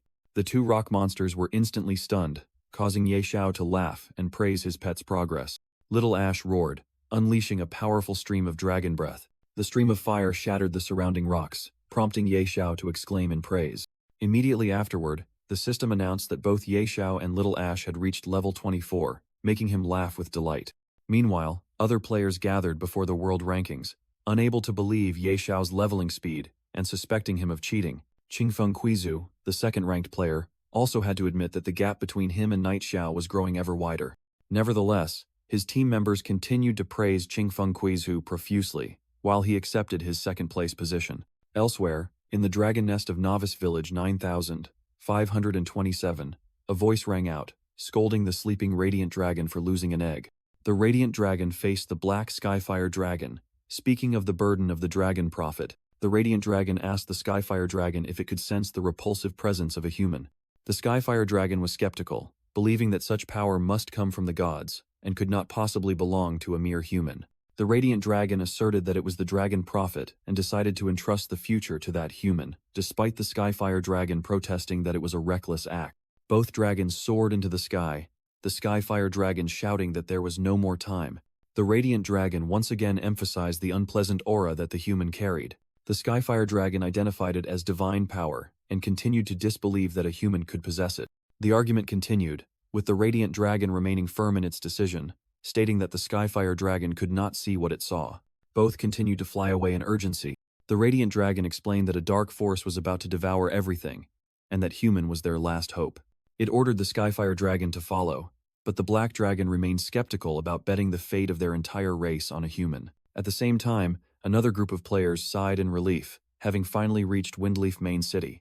A group of players confidently declared they were the first to arrive at Windleaf Main City. Suddenly, the entire group looked up in horror as two giant dragons appeared in the sky. Clutched by the talons of one dragon, Ye Xiao pretended to scream for help while Ebisu mocked him. The players on the ground were stunned to realize someone had been captured, suspecting it was Night Xiao. The purple-haired leader quickly stopped his subordinates, asserting that the dragon's power surpassed all levels. News of a player being captured by a dragon quickly spread throughout the game world. Other players in the city buzzed with discussion, jealously suggesting that Night Xiao was being power-leveled by the dragons. Meanwhile, Ye Xiao was taken to a desolate volcanic region, where a massive dragon skeleton lay. Facing the two dragons, Ebisu sarcastically reminded Ye Xiao of the trouble he had caused them. Ye Xiao broke out in a cold sweat, recalling that he had stolen the egg of one and robbed the home of the other. The Skyfire Dragon questioned Ye Xiao, and he tried to act tough despite being terrified inside. However, the Radiant Dragon revealed that the egg he took was the dragon race's last hope. The Skyfire Dragon grew furious upon hearing Ye Xiao call the future dragon by the shameful nickname Little Ash. After clarifying the misunderstanding, the Radiant Dragon urged Ye Xiao to quickly get to the main business. The two dragons flew into the air, and together began an ancient ritual in the name of the dragon god. Witnessing the scene, Ye Xiao and Ebisu were utterly terrified, hastily begging for their lives. The giant dragon skeleton on the mountain suddenly activated, shooting out a powerful stream of energy. Gold and red energy converged in the eye sockets of the dragon skeleton before being released. A brilliant beam of light descended, and the purple-haired leader standing in the city unexpectedly received the dragon race's blessing. A player screamed as their body absorbed a portion of the dragon god's power. Meanwhile, the game forums were abuzz about Night Xiao being stuck at level 30 for 3 days after being captured by the dragons. On the streets, other players also discussed his mysterious disappearance. Another group spread malicious rumors, suggesting that Night Xiao had used dirty tricks and was now paying the price. At the same time, Ye Xiao woke up on the ground, clutching his head in pain after receiving a system notification that he had received the dragon god's blessing. He stood up, realizing he was in an unfamiliar land that looked like a level 40 zone, and the two great dragons had vanished.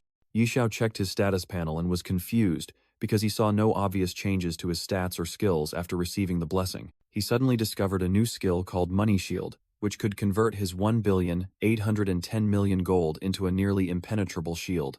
Realizing the skill had no cooldown, Ye Xiao laughed smugly and called it insane luck. After reviewing his God of Fortune class skills, he wondered if his Beast God Master class had received any upgrades.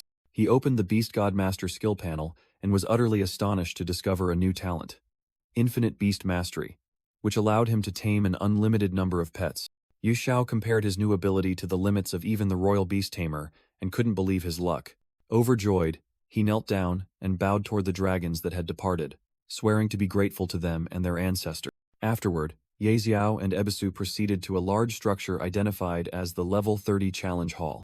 The guard recognized him and asked if he wanted to attempt the Abyss level challenge, and Ye Xiao immediately agreed. Immediately after, the hall's gate transformed into a brilliant blue teleportation portal. He stood firm before the challenge hall, ready for what was to come. He decisively confirmed his decision with the guard once more. The teleportation gate opened, inviting him into the destined challenge. The guard wished Ye Xiao good luck as he prepared to enter the challenge. Instantly, he was teleported to a vast and harsh snow-covered mountain range. Ye Xiao shivered from the biting cold, lamenting that he should have worn more layers. Suddenly, he sensed danger as a giant snowball hurtled toward him. He swiftly dodged the snowball by a hair's breadth. Ebisu reminded Ye Xiao that he could have simply used the money shield instead of dodging. The perpetrator of the attack was revealed, a gigantic mutated snowman that was growling and charging forward. Ye Xiao confidently ordered Little Gray to demonstrate its power. The little dragon obeyed, unleashing a stream of Dragon King's breath that incinerated the enemy. The system announced that the mutated snowman had been cleanly eliminated. Ye Xiao was astonished by Little Gray's one-hit destructive power, while Ebisu seemed unimpressed. The detailed information panel appeared, showing Little Gray's overwhelmingly powerful mythical-grade skills and talents. Suddenly, a massive horde of snow monsters appeared from the front, surprising Ye Xiao. Excitedly, he urged Little Gray to take this opportunity for a satisfying massacre. Little Gray unleashed fire once again, engulfing the entire horde of monsters in a sea of flames. Even the king-level boss, the Abyss Guardian, was instantly defeated. Ye Xiao smugly mocked the weak boss, but Ebisu reminded him not to be too arrogant. A server-wide announcement rang out, declaring Night Xiao the first player to clear the level 30 Abyss challenge, shocking the other players. The man in the white suit smiled, asserting that Ye Xiao's potential was truly limitless. The man in the white suit decided to return to the city to meet Ye Xiao personally, declaring that the real game would begin once he subdued Ye Xiao. Meanwhile, Ye Xiao had just completed the challenge and was examining the third Abyss Shard, wondering how many fragments there were in total. He also received an epic-grade Blazing Hero Stone, a rare material that could enhance his hero badge. After bidding farewell to the guard, Ye Xiao left the challenge hall. He entered the bustling main city of Fenjie. Walking down the crowded street, Ye Xiao noticed the city seemed more populated than before, and Ebisu explained that this was because he had been missing for several days. He decided to appraise his new equipment, but was surprised by the long queue of people waiting. A player who tried to cut the line was gruffly chased away by the appraiser, but Ye Xiao's presence as a first-class citizen attracted attention. The appraiser was surprised when examining a piece of jewelry. Recognizing Ye Xiao as the god of fortune, his attitude immediately changed, and he eagerly invited him inside. The other players in line expressed dissatisfaction, not understanding why a first-class citizen had the privilege to cut in line. Ye Xiao ignored them and showed the craftsman the hero badge, asking him to enhance it. The worried blacksmith got to work, muttering about the item's immense value and his fear of damaging it. He carefully struck the badge with his forging hammer. A blinding flash of light erupted as the hero badge was successfully upgraded to legendary grade, forcing the other players to cover their eyes in astonishment. Witnessing the legendary grade item, a player realized in shock that this hidden man was the famous Night Xiao. Immediately, a frenzied crowd surrounded Ye Xiao, scrambling to send friend requests and inquire about buying his equipment. Ye Xiao secretly sighed about the difficulty of keeping secrets, then asked the appraiser to finish examining the remaining items. Both the craftsman and the crowd were stunned once again when they saw that all of his equipment was dark gold grade. News of Ye Xiao appearing in Fenjie City with dark gold equipment spread rapidly, causing one player to decide to rush back to the city immediately. The entire city was in chaos, with groups of players rushing to find Ye Xiao, vying to become his disciple. Meanwhile, Ye Xiao slipped into an alley and breathed a sigh of relief, thinking he had shaken off the crowd. But while he was still lamenting the nuisance, a man in red armor blocked his path and directly asked for his identity. Ye Xiao cautiously asked the stranger what he wanted. The man, along with his group, reassured him that they were only there to discuss business. Ye Xiao guessed they wanted to buy his dark gold equipment, and the man confirmed it, promising an offer he couldn't refuse. The man laughed loudly, mentioning hundreds of billions of gold, but Ye Xiao merely scoffed at his limited perspective. Ye Xiao thought to himself that this person was truly boastful and had not existed in his previous life. However, he recognized the masked assassin accompanying him as a top expert who had always acted alone in the previous life. The man continued to persuade him, praising Ye Xiao's potential and pointing out that he hadn't utilized his in-game power in the real world yet. Ye Xiao coldly told him to continue, while the other man promised to give him everything from money and status to women. With his entire group standing behind him, the man confidently invited Ye Xiao to join them. Ye Xiao patted his shoulder, saying he appreciated the recognition of his talent, which made the man smile contentedly. But immediately after, Ye Xiao summoned a fireball, declaring that he disliked the man's arrogant attitude and would manually revive him. The man was stunned, unable to believe Ye Xiao dared to attack him, and hastily warned him about the city's anti-killing laws. Ye Xiao ignored the threat, launched a fireball dealing 3,346 damage, and cursed him for talking too much. The man's teammates were speechless, and the masked assassin quickly stopped the others from acting, fearing they would be held responsible. Ye Xiao casually told them to pick up the dropped equipment and money as compensation, then advised them not to follow someone who had no future. An alarm sounded, and the group realized the city guards were approaching. The city guard squad quickly surrounded Ye Xiao and the remaining group, ordering no one to move. The guard captain stepped forward, angrily demanding to know who dared to commit murder right inside the main city. Ye Xiao calmly admitted it was him, astonishing the captain with his composure. However, upon realizing Ye Xiao was a first-class citizen, the captain's attitude immediately changed, and he hastily apologized for his rudeness.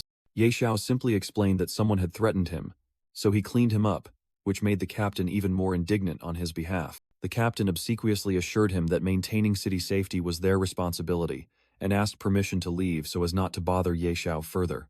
The remaining members of the other group were dumbfounded, unable to believe what they had just witnessed. Afterward, the captain ordered his squad to disperse. One soldier wondered why they didn't arrest Ye Xiao, and was immediately scolded by the captain as an idiot who didn't pay attention to details. The captain explained that Ye Xiao was the very person the Duchess was frantically searching for, and reporting this news would be an opportunity for them to get promoted. Meanwhile, at the Lord's manor, a magnificent scene unfolded. Inside, Sophia was sitting alone, frustrated by the wait. She impatiently wondered why there was still no news about Ye Xiao. Just then, Liz happily ran in to report that there was news about Lord Ye Xiao. Sophia immediately jumped up, eagerly asking where he was. At the same time, at the resurrection point, a subordinate was reporting the situation to his newly resurrected leader. The man in white showed no anger, revealing that he intentionally lost to make Ye Xiao drop his guard, and that he would soon make him regret it. He ordered the masked assassin to use his stealth skill to return and retrieve the equipment he had dropped. Ye Xiao mocked the enemy subordinates, saying they wouldn't need their equipment anymore. His threat left the entire group speechless in horror. A red-clad subordinate angrily questioned Ye Xiao, warning him that this was a heavily monitored resurrection zone. Ye Xiao merely sneered, declared that he had to pull out the weeds by the root, and raised his glowing magic staff. Immediately, a fireball flew straight into the chest of the red-clad subordinate. The man collapsed to the ground, and Ye Xiao coldly warned the others not to make any rash moves. He asserted that killing one person or many made no difference to him. Just then, the man in white resurrected in a flash of light, roaring Ye Xiao's name. He frantically threatened to take revenge on Ye Xiao's family and friends, but only received mockery in return. As soon as the threat ended, another fireball finished him off right there. The surrounding crowd of players discussed in astonishment, unable to believe someone dared to kill in the resurrection zone.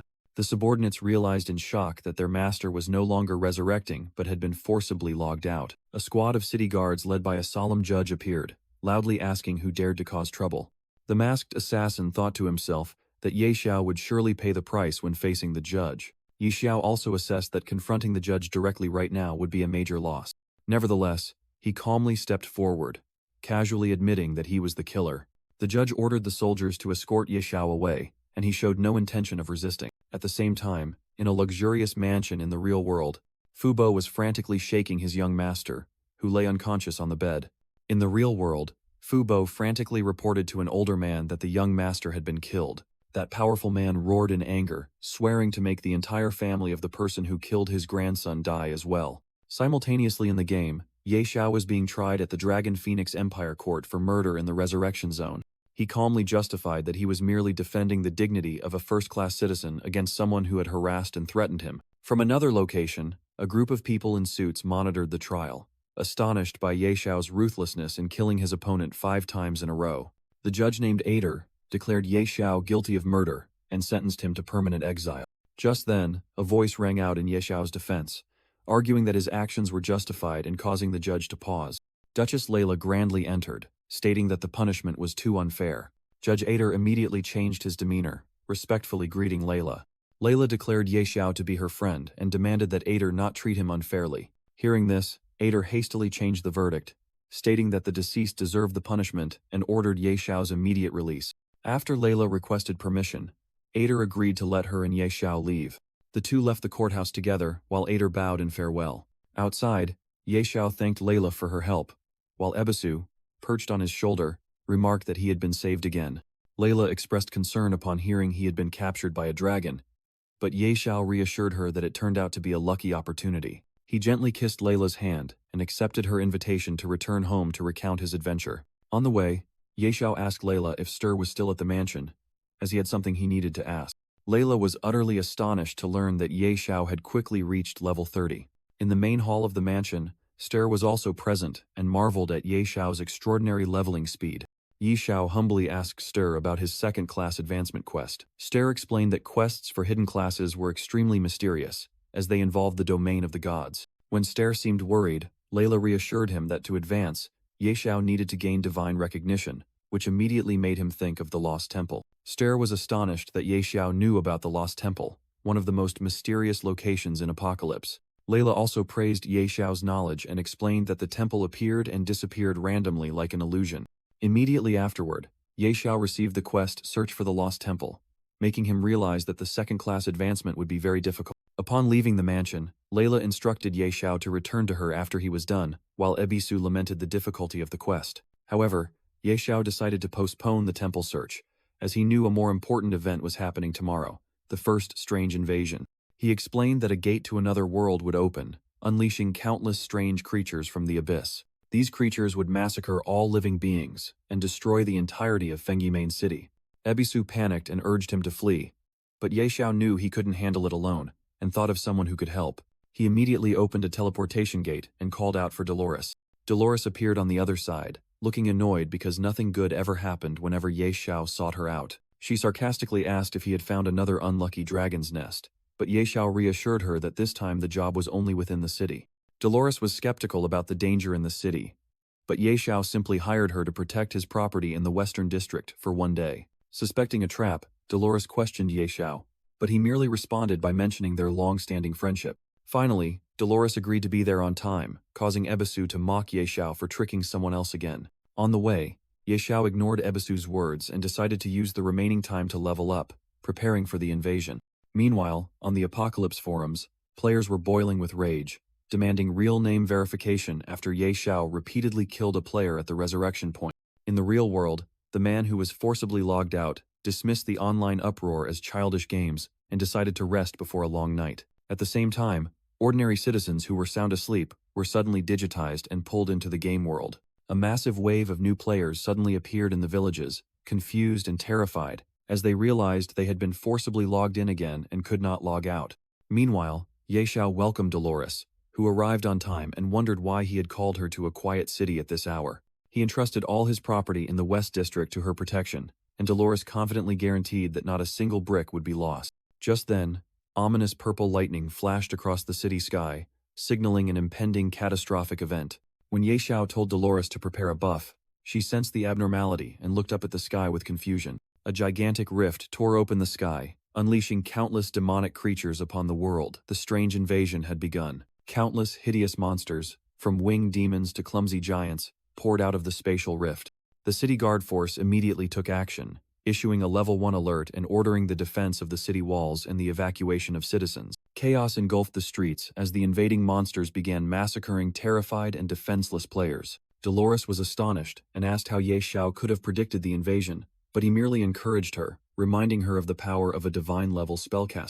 Her confidence wavered when a gigantic level 100 Lord Boss appeared, making her realize she had fallen into yet another one of his dangerous schemes. She complained that he never gave her easy tasks, but Ye Xiao calmly reiterated her promise to protect the district. Accepting the challenge, Dolores launched the destructive attack, 5 Thunder Blast at the gigantic demon.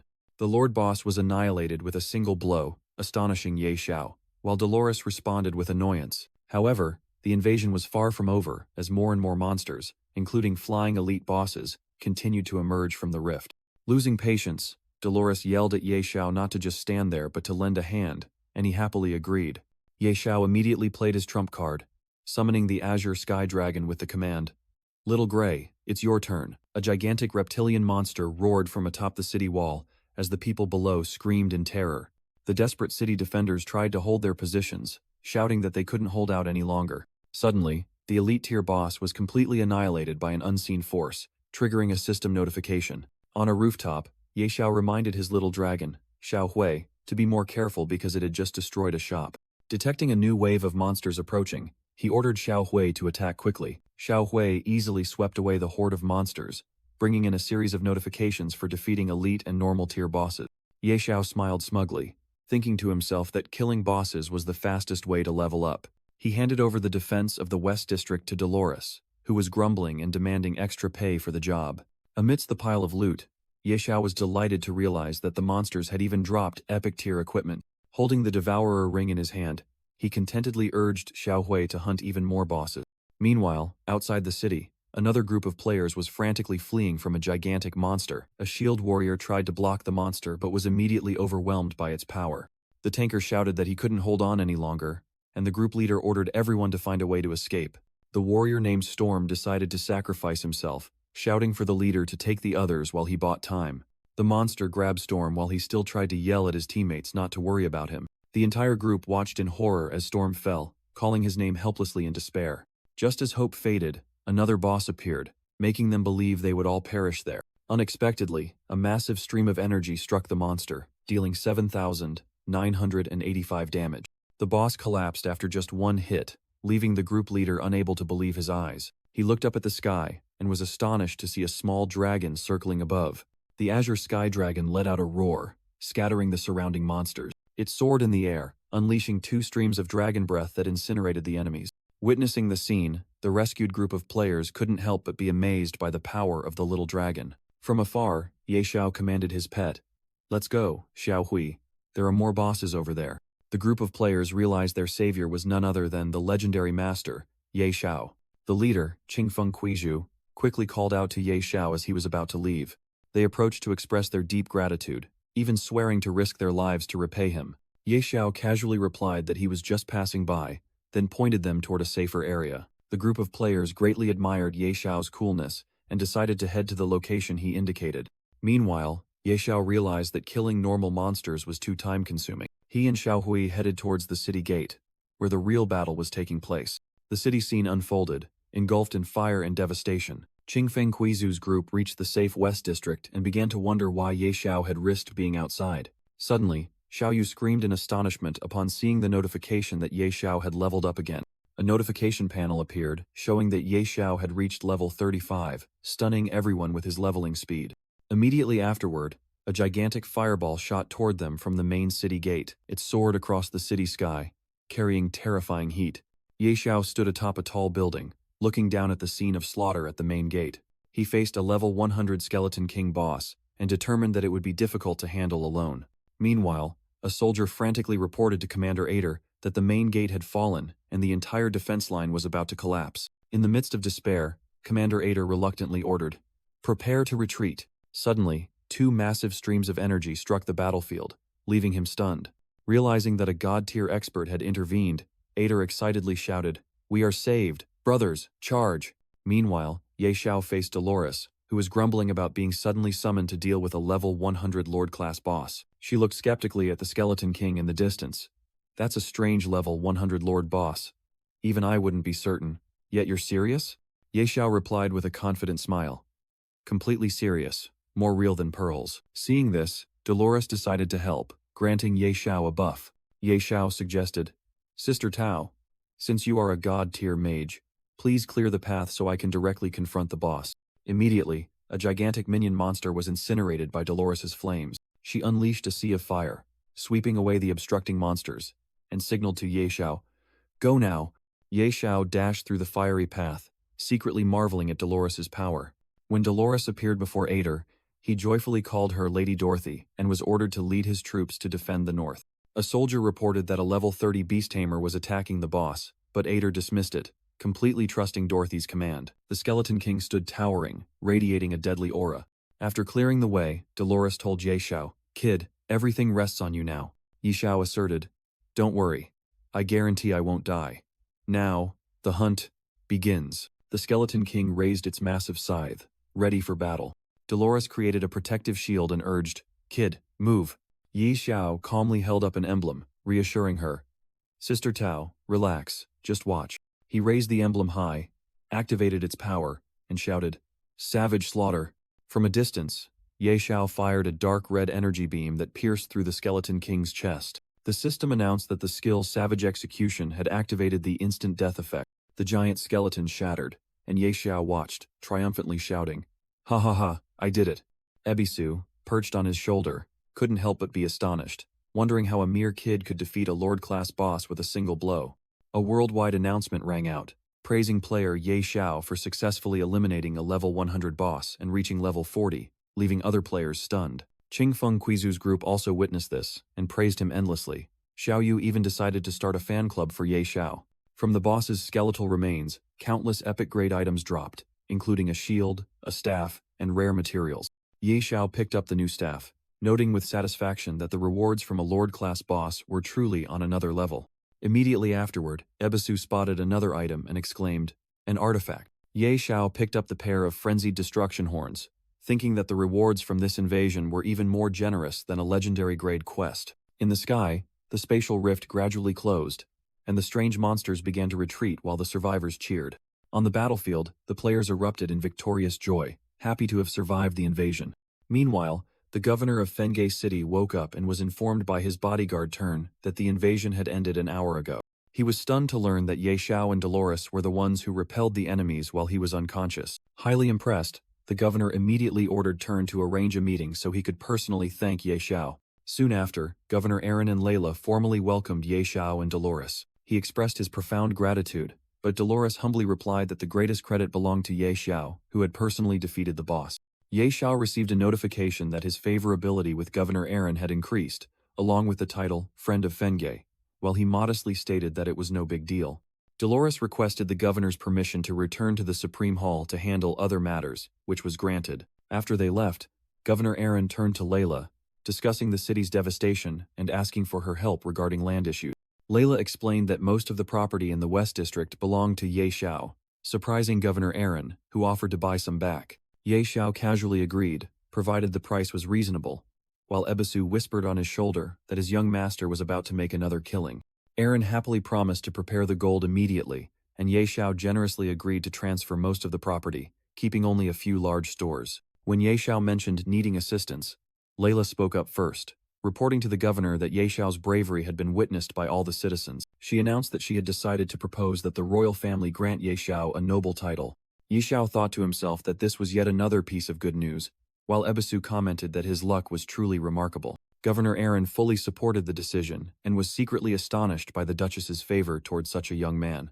Ye Xiao thanked Layla by kissing her hand, but both she and the governor insisted that it was a reward he deserved. At the same time, in a modern apartment, a panicked voice cried out, calling Zhou Hong's name in vain. Qin Yanran sat on the sofa, desperately looking at her phone and praying that Zhou Hong hadn't died. Seeing the photo of Zhou Hong's corpse on the screen, she angrily cursed him for being useless and wasting the equipment she had bought for him.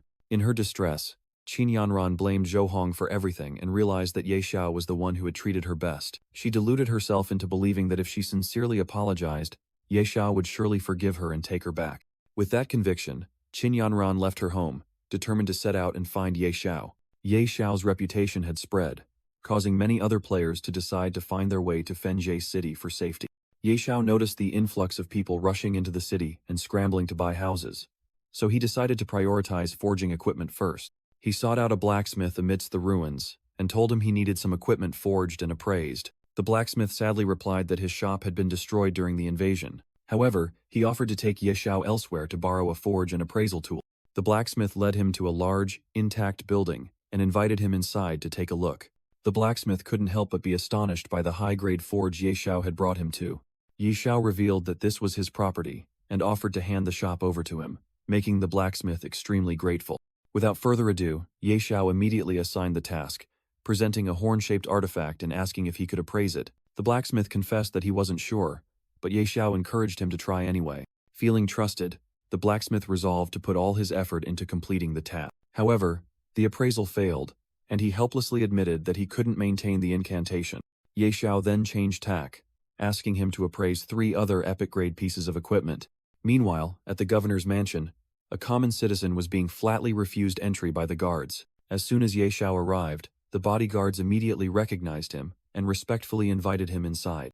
The contrasting scene was evident as the common citizen was turned away because the governor was too busy. In contrast, Ye Xiao was formally addressed as Lord by the bodyguards and warmly welcomed. Inside, Governor Aaron was surprised by the visit, and Ye Xiao got straight to the point.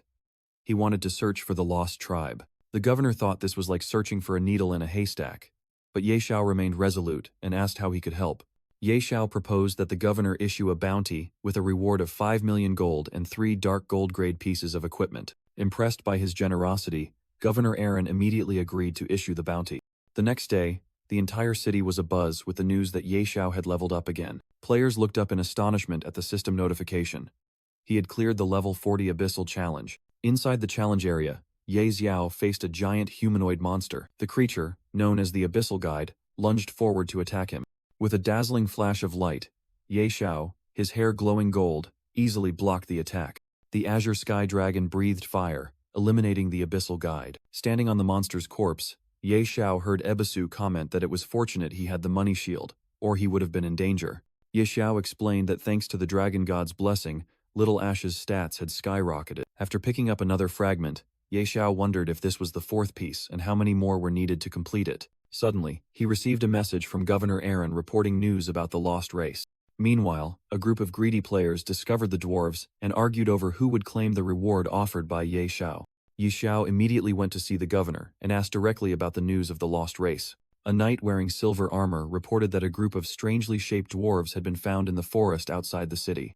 The knight confirmed he had stumbled upon them while hiding during the invasion, and Ye Xiao demanded to be led there immediately. Refusing the offer of reinforcements, Ye Xiao confidently declared he could handle it himself.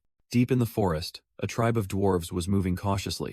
The two players from before were still lurking, planning to capture a dwarf to split the reward of gold and dark gold equipment. A long-bearded dwarf with sharp eyes seemed to sense their presence. One of the two players scoffed when the hammer thrown at him only dealt 80 damage. But immediately afterward, the hammer returned with the power of thunder, dealing 87,231 damage and eliminating both of them in one blow. Another group of players hiding nearby was utterly terrified by the dwarf's destructive power. The dwarf named Dulin was furious about being disturbed by humans, but his companion, Thor, advised him to calm down. Dulin angrily stated that if it weren't for the tribe, he would have crushed them all. But Thor urged everyone to leave quickly. At the same time, Ye Xiao and the knight were rushing over, with the guide reporting that they were very close. From the bushes, a group of hidden players spotted Ye Xiao approaching and excitedly waited to watch the show.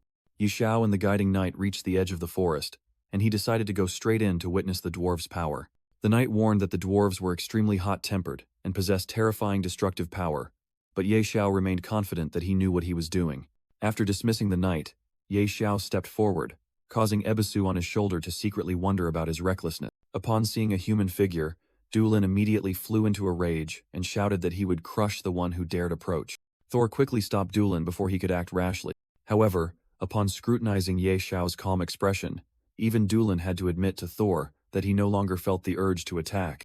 Both dwarves suddenly smelled a strong scent emanating from Ye Xiao, realizing with astonishment that it was the scent of more than one divine artifact. Dulin was overwhelmed by the powerful aroma, while Thor detected another scent, familiar yet ancient. Dulin snapped back to reality, shouting in terror that it was the scent of a god, and Thor immediately confirmed it. The two dwarves looked at each other, reaffirming the strong scent of multiple divine artifacts radiating from Ye Xiao.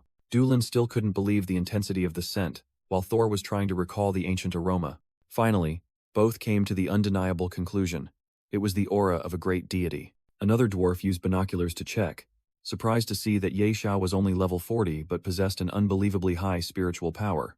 Dulin also looked through the binoculars and exclaimed in astonishment at the overwhelming spiritual power, believing that Ye Xiao was truly blessed by the gods. The hidden group of players didn't understand why the dwarves weren't attacking Ye Xiao, while another suggested that common sense couldn't apply to a god. The whole group began mocking the dwarves as hypocrites, while also commenting that Ye Xiao always had unpredictable tricks up his sleeve. Thor stepped forward and asked for his identity. Ye Xiao introduced himself and said he came seeking help, leading the dwarf to assume he wanted weapons forged. Ye Xiao shook his head in denial, declaring he was searching for the lost temple, which stunned the dwarves. Ye Xiao explained that he needed the lost temple for his promotion quest, but Thor replied that they only helped the righteous. Finding it difficult to prove his righteousness, Ye Xiao immediately made another request, asking them to appraise a divine artifact. He presented a red horn and challenged their abilities, stating that his own blacksmith couldn't do it. Provoked by his racial pride, Dulin asserted that dwarves were the best craftsmen and demanded to see the item. However, upon holding the horn, Dulin realized it was not like a normal forged artifact. Thor examined it closely and concluded that it was a natural divine artifact, formed from the fusion of elemental forces. He identified it as a horn of the god of destruction and asked Ye Xiao where he had obtained it. When they learned that Ye Xiao was the one who had defeated the boss during the invasion, both dwarves were utterly astonished. Dulin confidently asserted that they could appraise it, but it would come at a very high price. Ye Xiao calmly asked for the price, while Ebisu secretly thought he was about to be swindled. Dulin held up 5 fingers, naming a price he considered astronomical. He loudly shouted the price, 500 gold coins. Both dwarves considered this a huge fortune, enough to buy 50 rice bars. After Dulin tried to haggle down to 300 gold, Ye Xiao made a shocking offer, 1 million gold coins for a successful appraisal. The offer of 1 million gold coins stunned the 2 dwarves, who imagined the amount of rice they could buy enough to last a lifetime. Ye Xiao immediately provided 1,000 gold as a deposit, and promised to send more food later. Completely subdued by the wealth, Dulin immediately agreed and enthusiastically began the appraisal, causing both their favorability levels to increase. With a sound of success, Dulin completed the appraisal of the horn on the anvil. Ye Xiao smiled contentedly as he viewed the information panel for the Horn of Wrath, God of Destruction, admiring the dwarves' craftsmanship. After the appraisal was finished, Dulin immediately asked about the payment, but Ye Xiao reassured him and invited the entire tribe to Fenjie City to receive their reward.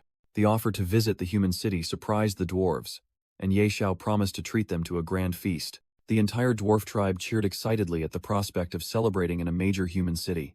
On the streets of Fenjie City, a group of players suddenly noticed the procession entering. Ye Xiao's appearance alongside the entire dwarf tribe stunned the other players, leading to fervent discussion. True to his word, Ye Xiao treated the dwarves to a lavish feast, leaving them astonished by how delicious the food was. A knight announced that all expenses for the banquet were covered by Ye Xiao, delighting the dwarves even further.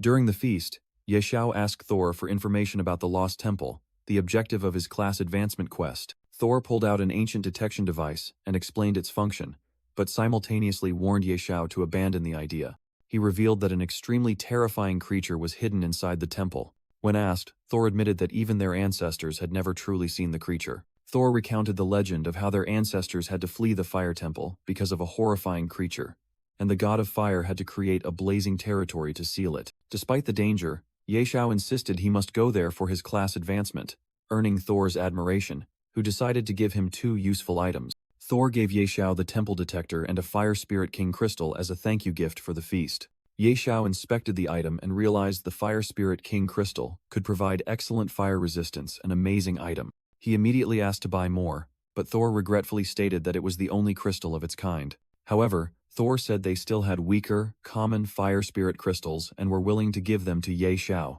After checking them, Ye Xiao thanked Dulin but realized these common crystals would not be enough to help him pass the challenge. Ye Xiao decided he would find a solution himself, then said goodbye and wished the dwarves a good meal. Ebisu, perched on Ye Xiao's shoulder, wondered about his plan for the fire temple, while Ye Xiao secretly resolved that he must go there for his class advancement but realized he couldn't go alone. Meanwhile, elsewhere, Dolores was deep in thought. She admired herself in the mirror, confident that this new outfit suited her better and that soon, the 2 old men in the temple would no longer be her rival. Suddenly, a knight rushed in panicked, reporting that someone was approaching, but Dolores calmly asked for the visitor's identity. It was Ye Xiao, who cheerfully greeted her as Sister Tao, causing Dolores to sigh wearily, knowing his appearance always signaled trouble. She sarcastically asked if it was a dragon or another terrifying boss this time, but Ye Xiao feigned innocence. Dolores wasn't fooled. She demanded he get straight to the point, and Ye Xiao casually revealed he planned to drop by the fire temple. Hearing this, Dolores became furious, calling him crazy for daring to provoke a god, and flatly refused, ordering him to leave. Ye Xiao tried to persuade her that the reward was negotiable, but she dismissed him, saying that even if he wanted to go, he wouldn't be able to find the temple. To prove his point, Ye Xiao presented a dwarf compass, but Dolores was initially skeptical. After inspecting it, she realized it was genuine and understood that Ye Xiao was doing all this for his class advancement quest. Dolores agreed to help but needed a week to prepare, but Ye Xiao insisted they had to leave immediately or he would go alone. Surprised by his haste and without having agreed on compensation, Dolores could only watch Ye Xiao turn his back, leaving behind a promise of countless treasures in the temple. She quickly called him back, asserting that without her protection, he wouldn't even make it past the entrance. 2 days later, they arrived at the scorched land, where Ebisu was complaining about the scorching heat. After 2 days of walking, Dolores was exhausted and began to doubt whether the dwarves had tricked them. However, Ye Xiao remained confident as the compass in his hand began to glow brighter, signaling they were very close. Suddenly, a gigantic level 100 elite molten mud crocodile emerged from the lava flow. Ye Xiao looked annoyed, entrusted the monster to Dolores, and swore he would never eat grilled crocodile again. Dolores raised her staff, declared she would cool down the monster, and then froze it in a massive block of ice. However, the ice block immediately shattered into pieces. Instead of one creature, dozens of smaller molten eel-like creatures emerged from below. Dolores was stunned by the unexpectedly massive number of enemies. At the same time, the compass in Ye Xiao's hand vibrated violently, and Dolores warned him that something was wrong. Before their eyes, a gigantic ancient temple gate slowly rose from the ground. The gate stood towering amidst the sea of lava, containing a spatial vortex surrounded by the swarm of molten eels. Ye Xiao confirmed this was the entrance to the fire temple, a place even he was seeing for the first time. Dolores cried out in alarm as the entire swarm of monsters charged towards them simultaneously. She immediately prepared to cast a powerful defensive skill. Meanwhile, Ye Xiao also activated his money shield skill. He decided to break through, shouting for Ebisu to hold on tight and asking Dolores for speed support. Dolores smugly agreed, not forgetting to remind him about her fee. Protected by the shield, Ye Xiao still took fire damage, while Ebisu screamed about being roasted alive. Despite the continuous attacks, he persistently charged straight toward the gate. With iron will, Ye Xiao roared that even the gods could not block his path. He successfully leaped into the spatial vortex just before it closed. Ye Xiao landed inside a ruined and dilapidated temple. Immediately, a gigantic temple guardian appeared and sternly questioned the intruder's purpose. Ye Xiao calmly replied to the temple guardian that he had come to explore the ruins. The temple guardian sneered, declaring that the intruder needed its blessing and ordered Ye Xiao to kneel. As he walked, Ye Xiao wondered if the second-class advancement also required a blessing, while the temple guardian continued to demand his submission. Ebisu on Ye Xiao's shoulder warned that the statue was highly suspicious, and Ye Xiao mocked its attempt to make him kneel. Enraged, the temple guardian roared that kneeling before the god of fire and blacksmithing, Hephaestus, was a great honor. It raised its warhammer high, summoned pillars of fire, and yelled, demanding Ye Xiao show his piety immediately. Ye Xiao dodged the pillars of fire but still took damage. Annoyed that he was being bullied by a statue, he decided to counterattack, declaring that he also possessed a divine artifact to fight a god. Suddenly, the azure sky dragon flew out on its own, surprising Ye Xiao, who asked why it had appeared. Ignoring its master's call, the azure sky dragon charged straight toward the temple guardian statue. The little dragon unleashed a powerful breath attack, dealing 99999 damage and hitting the temple guardian directly in the face. Ye Xiao was stunned, wondering if the dragon's hatred for the gods was ingrained in their very blood. With both arms blown off, the shattered statue roared a threat from Hephaestus, warning that Ye Xiao had made a grave mistake and would pay the price. A system notification appeared, warning that Ye Xiao was being attacked by an unknown force. He realized he had angered the god. Massive streams of divine energy shot down, forcing Ye Xiao to flee in panic. He desperately realized he had no chance against a god, and wondered if this was the end. Suddenly, a voice full of resentment echoed from somewhere, cursing Hephaestus, causing Ye Xiao to stop in confusion. The ground beneath Ye Xiao began to crack as the entire temple shook violently. The temple collapsed, and Ye Xiao screamed in terror as he fell into the abyss opening beneath him. As he fell into the abyss, Ye Xiao activated his money shield, screaming in agony as millions of gold were consumed to protect his life. He landed safely but had lost a total of 5,823,742 gold. Standing up, Ye Xiao was astonished to see a gigantic, fiery creature in the distance. The system displayed the creature's information as the Undying Divine Phoenix, but all its stats were unknown. Ye Xiao realized this was the terrifying creature sealed by the fire god that Thor had warned about. While the phoenix questioned him about destroying the statue, he casually admitted that he was the one who broke it, simultaneously speculating about the feud between the phoenix and the fire god. The phoenix praised Ye Xiao's actions, but advised him to leave before Hephaestus returned. It explained that the destruction of the statue had awakened it, and Hephaestus would surely return before it could break its chains. Ye Xiao shrewdly asked why a creature capable of breaking a god's chains was sealed in the first place. The phoenix roared angrily, revealing that Hephaestus had cowardly ambushed it while it was weakened after giving birth. Hearing young one, Ye Xiao immediately formed a plan, offering to rescue the baby phoenix. The phoenix scoffed, claiming that a human beast tamer was unworthy of its noble bloodline. Ye Xiao immediately summoned the azure sky dragon, confidently ordering his spirit beast to demonstrate its power. The phoenix was completely stunned, unable to believe a human could control such a powerful dragon. It realized in horror that Ye Xiao had received the dragon god's blessing. Ye Xiao lost patience, demanding in a low voice to know the location of the baby phoenix. Finally, the phoenix relented, deeming it fate, and gave him a feather to guide the way. Ye Xiao triumphantly grabbed the feather, delighted that he was about to acquire another divine beast. Ebisu, sitting on his shoulder, reminded him not to celebrate too soon, as he now literally had to walk into a sea of fire. Ye Xiao was astonished to see a sea of lava before him. Despite the danger, he was determined to cross the sea of fire to claim the divine beast. Thanks to the fire spirit crystal, Ye Xiao endured the heat, though he continuously lost 1000 HP, while Ebisu screamed at him to hurry up. He quickly crossed the sea of lava, getting closer and closer to his goal. Finally, Ye Xiao reached the spot where a gigantic, glowing egg was placed. He joyfully confirmed that it was the phoenix egg. Excitedly lifting the egg, Ye Xiao jokingly asked Ebisu how to hatch it. Suddenly, beams of light descended from the sky, putting Ye Xiao on high alert. A powerful attack shattered his shield, and he screamed in pain, cursing the fire god.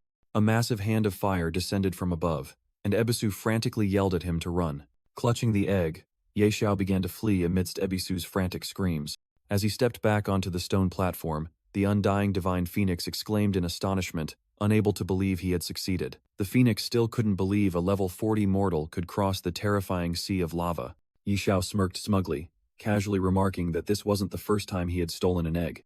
Hephaestus's furious voice echoed, swearing to personally tear Ye Xiao apart for his unforgivable crime. The divine phoenix urged Ye Xiao to take its child far away, entrusting him with the feud against Hephaestus. Realizing he couldn't fight a god, Ye Xiao decided to ask if there was any way to help the phoenix break the seal. The undying divine phoenix thought he was too weak to help, but Ye Xiao persistently insisted on knowing the method. Finally, the phoenix pointed to two black seals hovering in the air and began to explain. The divine phoenix explained that these were two divine seals that must be broken simultaneously. Ye Xiao confidently held up the horn of wrath, asking if it could break them, astonishing the phoenix.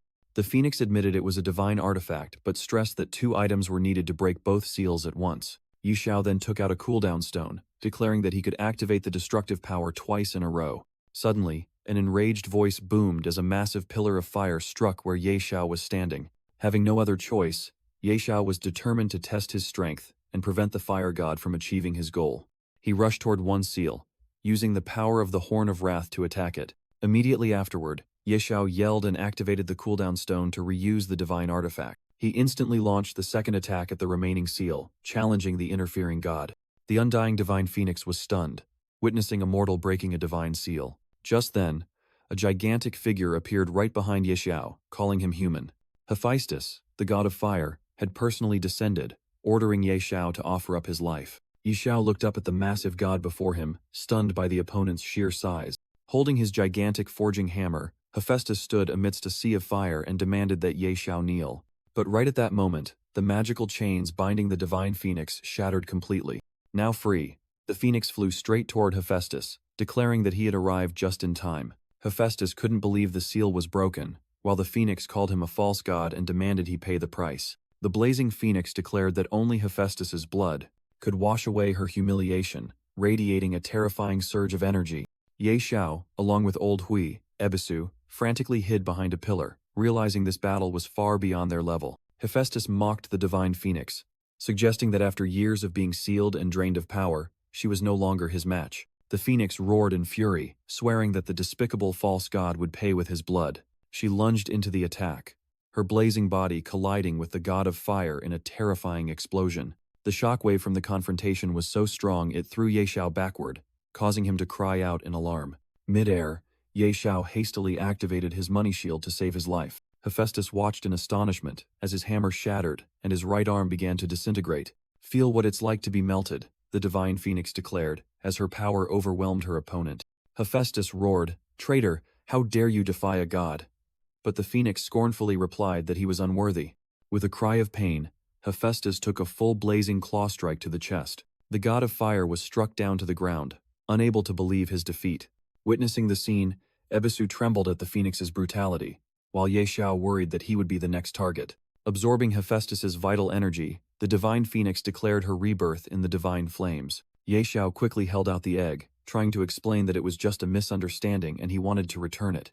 But the phoenix surprised him by saying there was no misunderstanding, and that she had to thank him. She bestowed upon Ye Xiao 2 drops of Hephaestus's divine blood as a gift. The system panel appeared, confirming it was divine blood, leaving Ye Xiao stunned. He forced a laugh, saying he was honored, but Ebisu immediately pointed out that his expression didn't match his words. The divine phoenix explained that this divine blood would help him hatch her child. Ye Xiao was astonished when the divine phoenix requested that he find a way to hatch her child.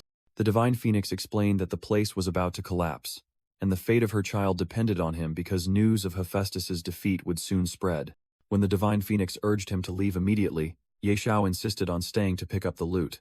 He ignored the divine phoenix's nagging, arguing that loot from a fire god couldn't be wasted. Ye Xiao picked up the broken staff, realizing it was still epic-grade equipment and could reach mythical grade if restored. The divine phoenix urged him again, and Ye Xiao finally agreed to leave the collapsing temple. The two quickly flew into a teleportation gate created by the divine phoenix. Meanwhile, in another world, the sky raged with fierce thunder and lightning. A council of gods was gathering, including the main body of Hephaestus.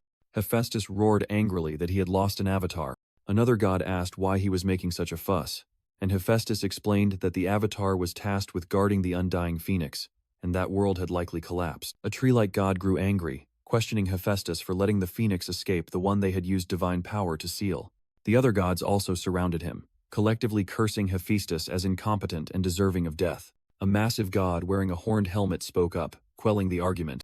The leading god ordered everyone to stop arguing and focus on finding the source of the problem. The other gods immediately obeyed. Returning to the outside of the fire temple, Dolores stood looking at the ruins. She smirked, wondering if Ye Xiao had died inside. Suddenly, a gigantic teleportation gate opened in the sky, and Dolores watched in shock as Ye Xiao and the divine phoenix flew out.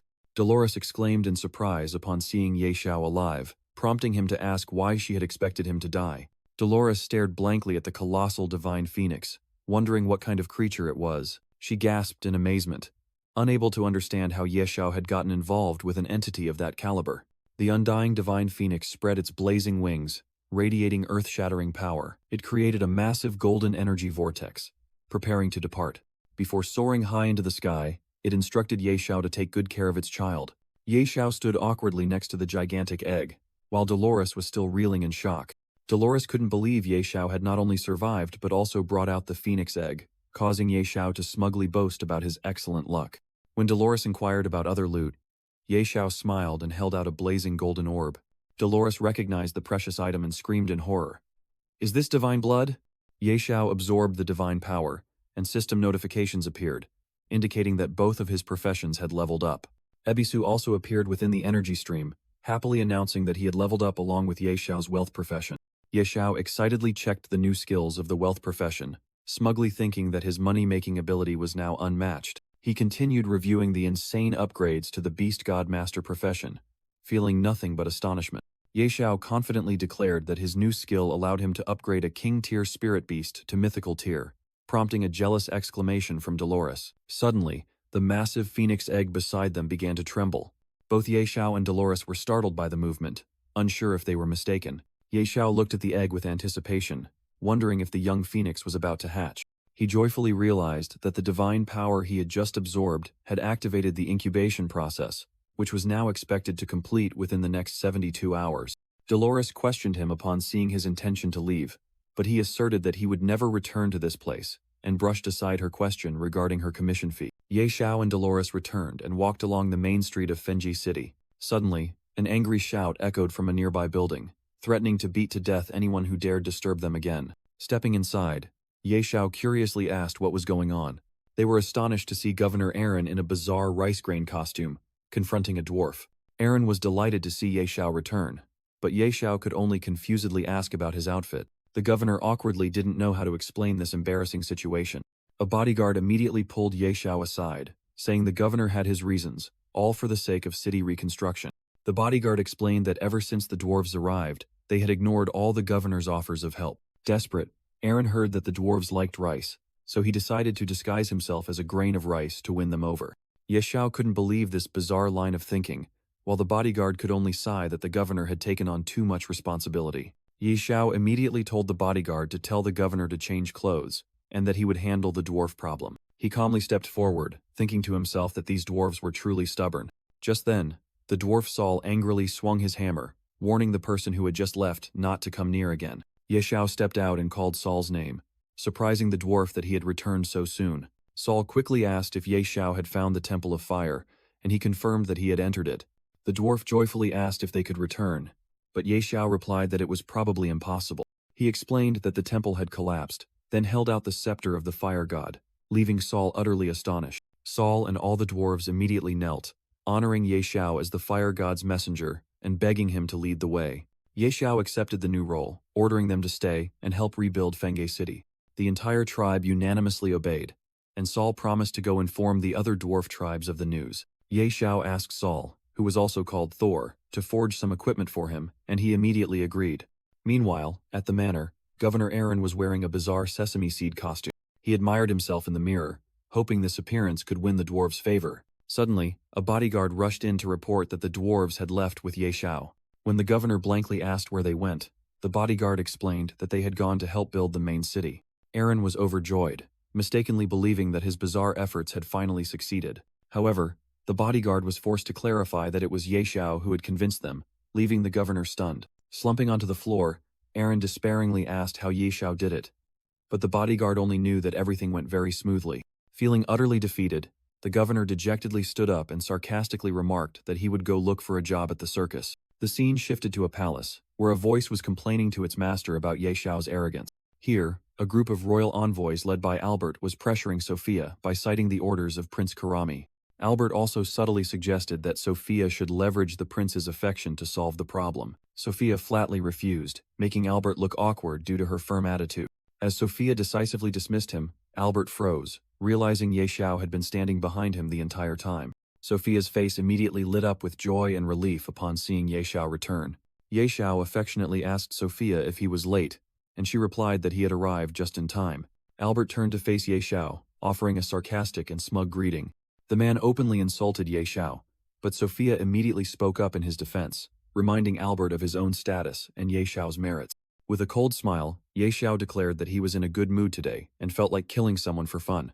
Albert became enraged, threatening Ye Xiao in return and beginning to boast about his background. Without warning, Ye Xiao delivered a devastating punch to Albert's face. He stood over the collapsed Albert, offering a sarcastic apology for having accidentally hit him too hard. Ye Xiao coldly turned to ask the rest of the delegation if anyone had any objection. Immediately, the envoys frantically waved their hands, unanimously condemning Albert for being disrespectful and threatening everyone. They praised Ye Xiao's actions as righteous and expressed absolute reverence, asserting that Albert deserved to die. Ye Xiao continued by asking which of them had the authority to decide his title. An envoy hastily assured him that he was the deputy and would sign the documents to allocate the territory immediately. Sophia smiled, complimenting Ye Xiao on always having his own way, while he casually replied that using his fists was much faster. At the same time, a system-wide announcement rang out. Ye Xiao had become a viscount, unlocking the territory system and increasing playtime for the entire server.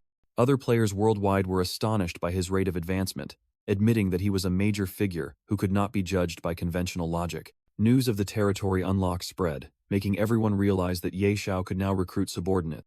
The crowd of players became extremely excited, swearing to join Ye Xiao's forces to dominate the world during the apocalypse. Sophia informed Ye Xiao that after he convinced the dwarves, many people were offering high prices to buy his shops.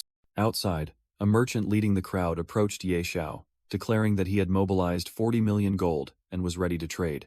Others jostled, competing to show off their wealth. One claimed to have 90 million, while another claimed kinship to receive priority. Ye Xiao calmly asked the crowd for patience, saying he had no problem selling the shops, but, with a sly smile, he announced that they would have to pay an extra fee. This request only made the merchants more fervent. They shouted that they would buy at any cost and held up bags of deposit money. The scene became chaotic as everyone scrambled to hand money to Ye Xiao, insisting they would buy his shops no matter what.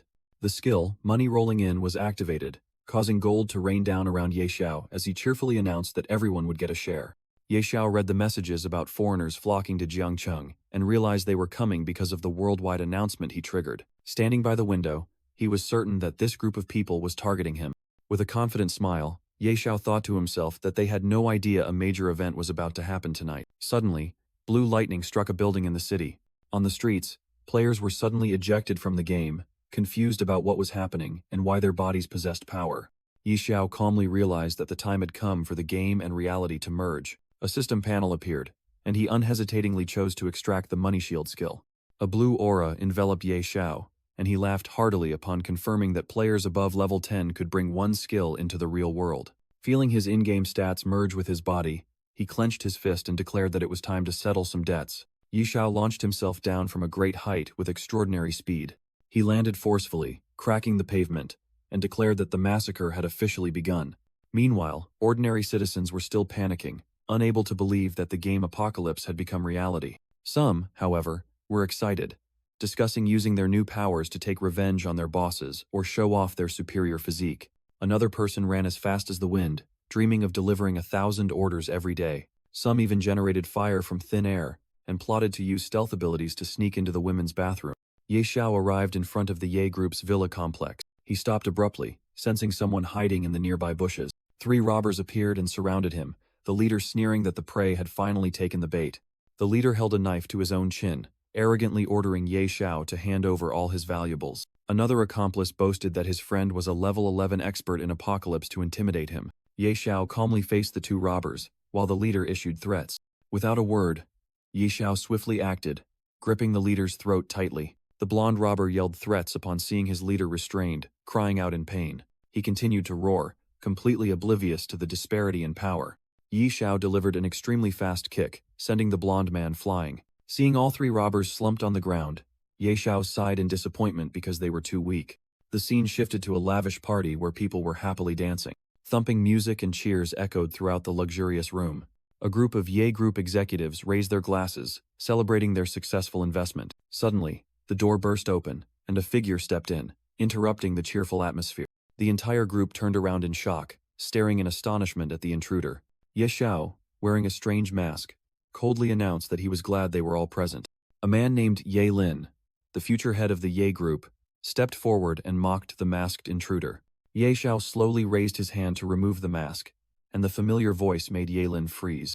When the mask was removed, the crowd was stunned to recognize Ye Xiao and began whispering about his accident. Ye Lin quickly regained his smug composure, mocking Ye Xiao and his financial situation. Ye Xiao ignored the mockery, got straight to the point, and questioned Ye Lin about his parents' deaths. Ye Lin sneered maliciously, seemingly ready to admit his crime. Just as Ye Lin was about to speak, a subordinate rushed over to intervene, trying to silence him. However, the subordinate was instantly struck down by a ruthless blow.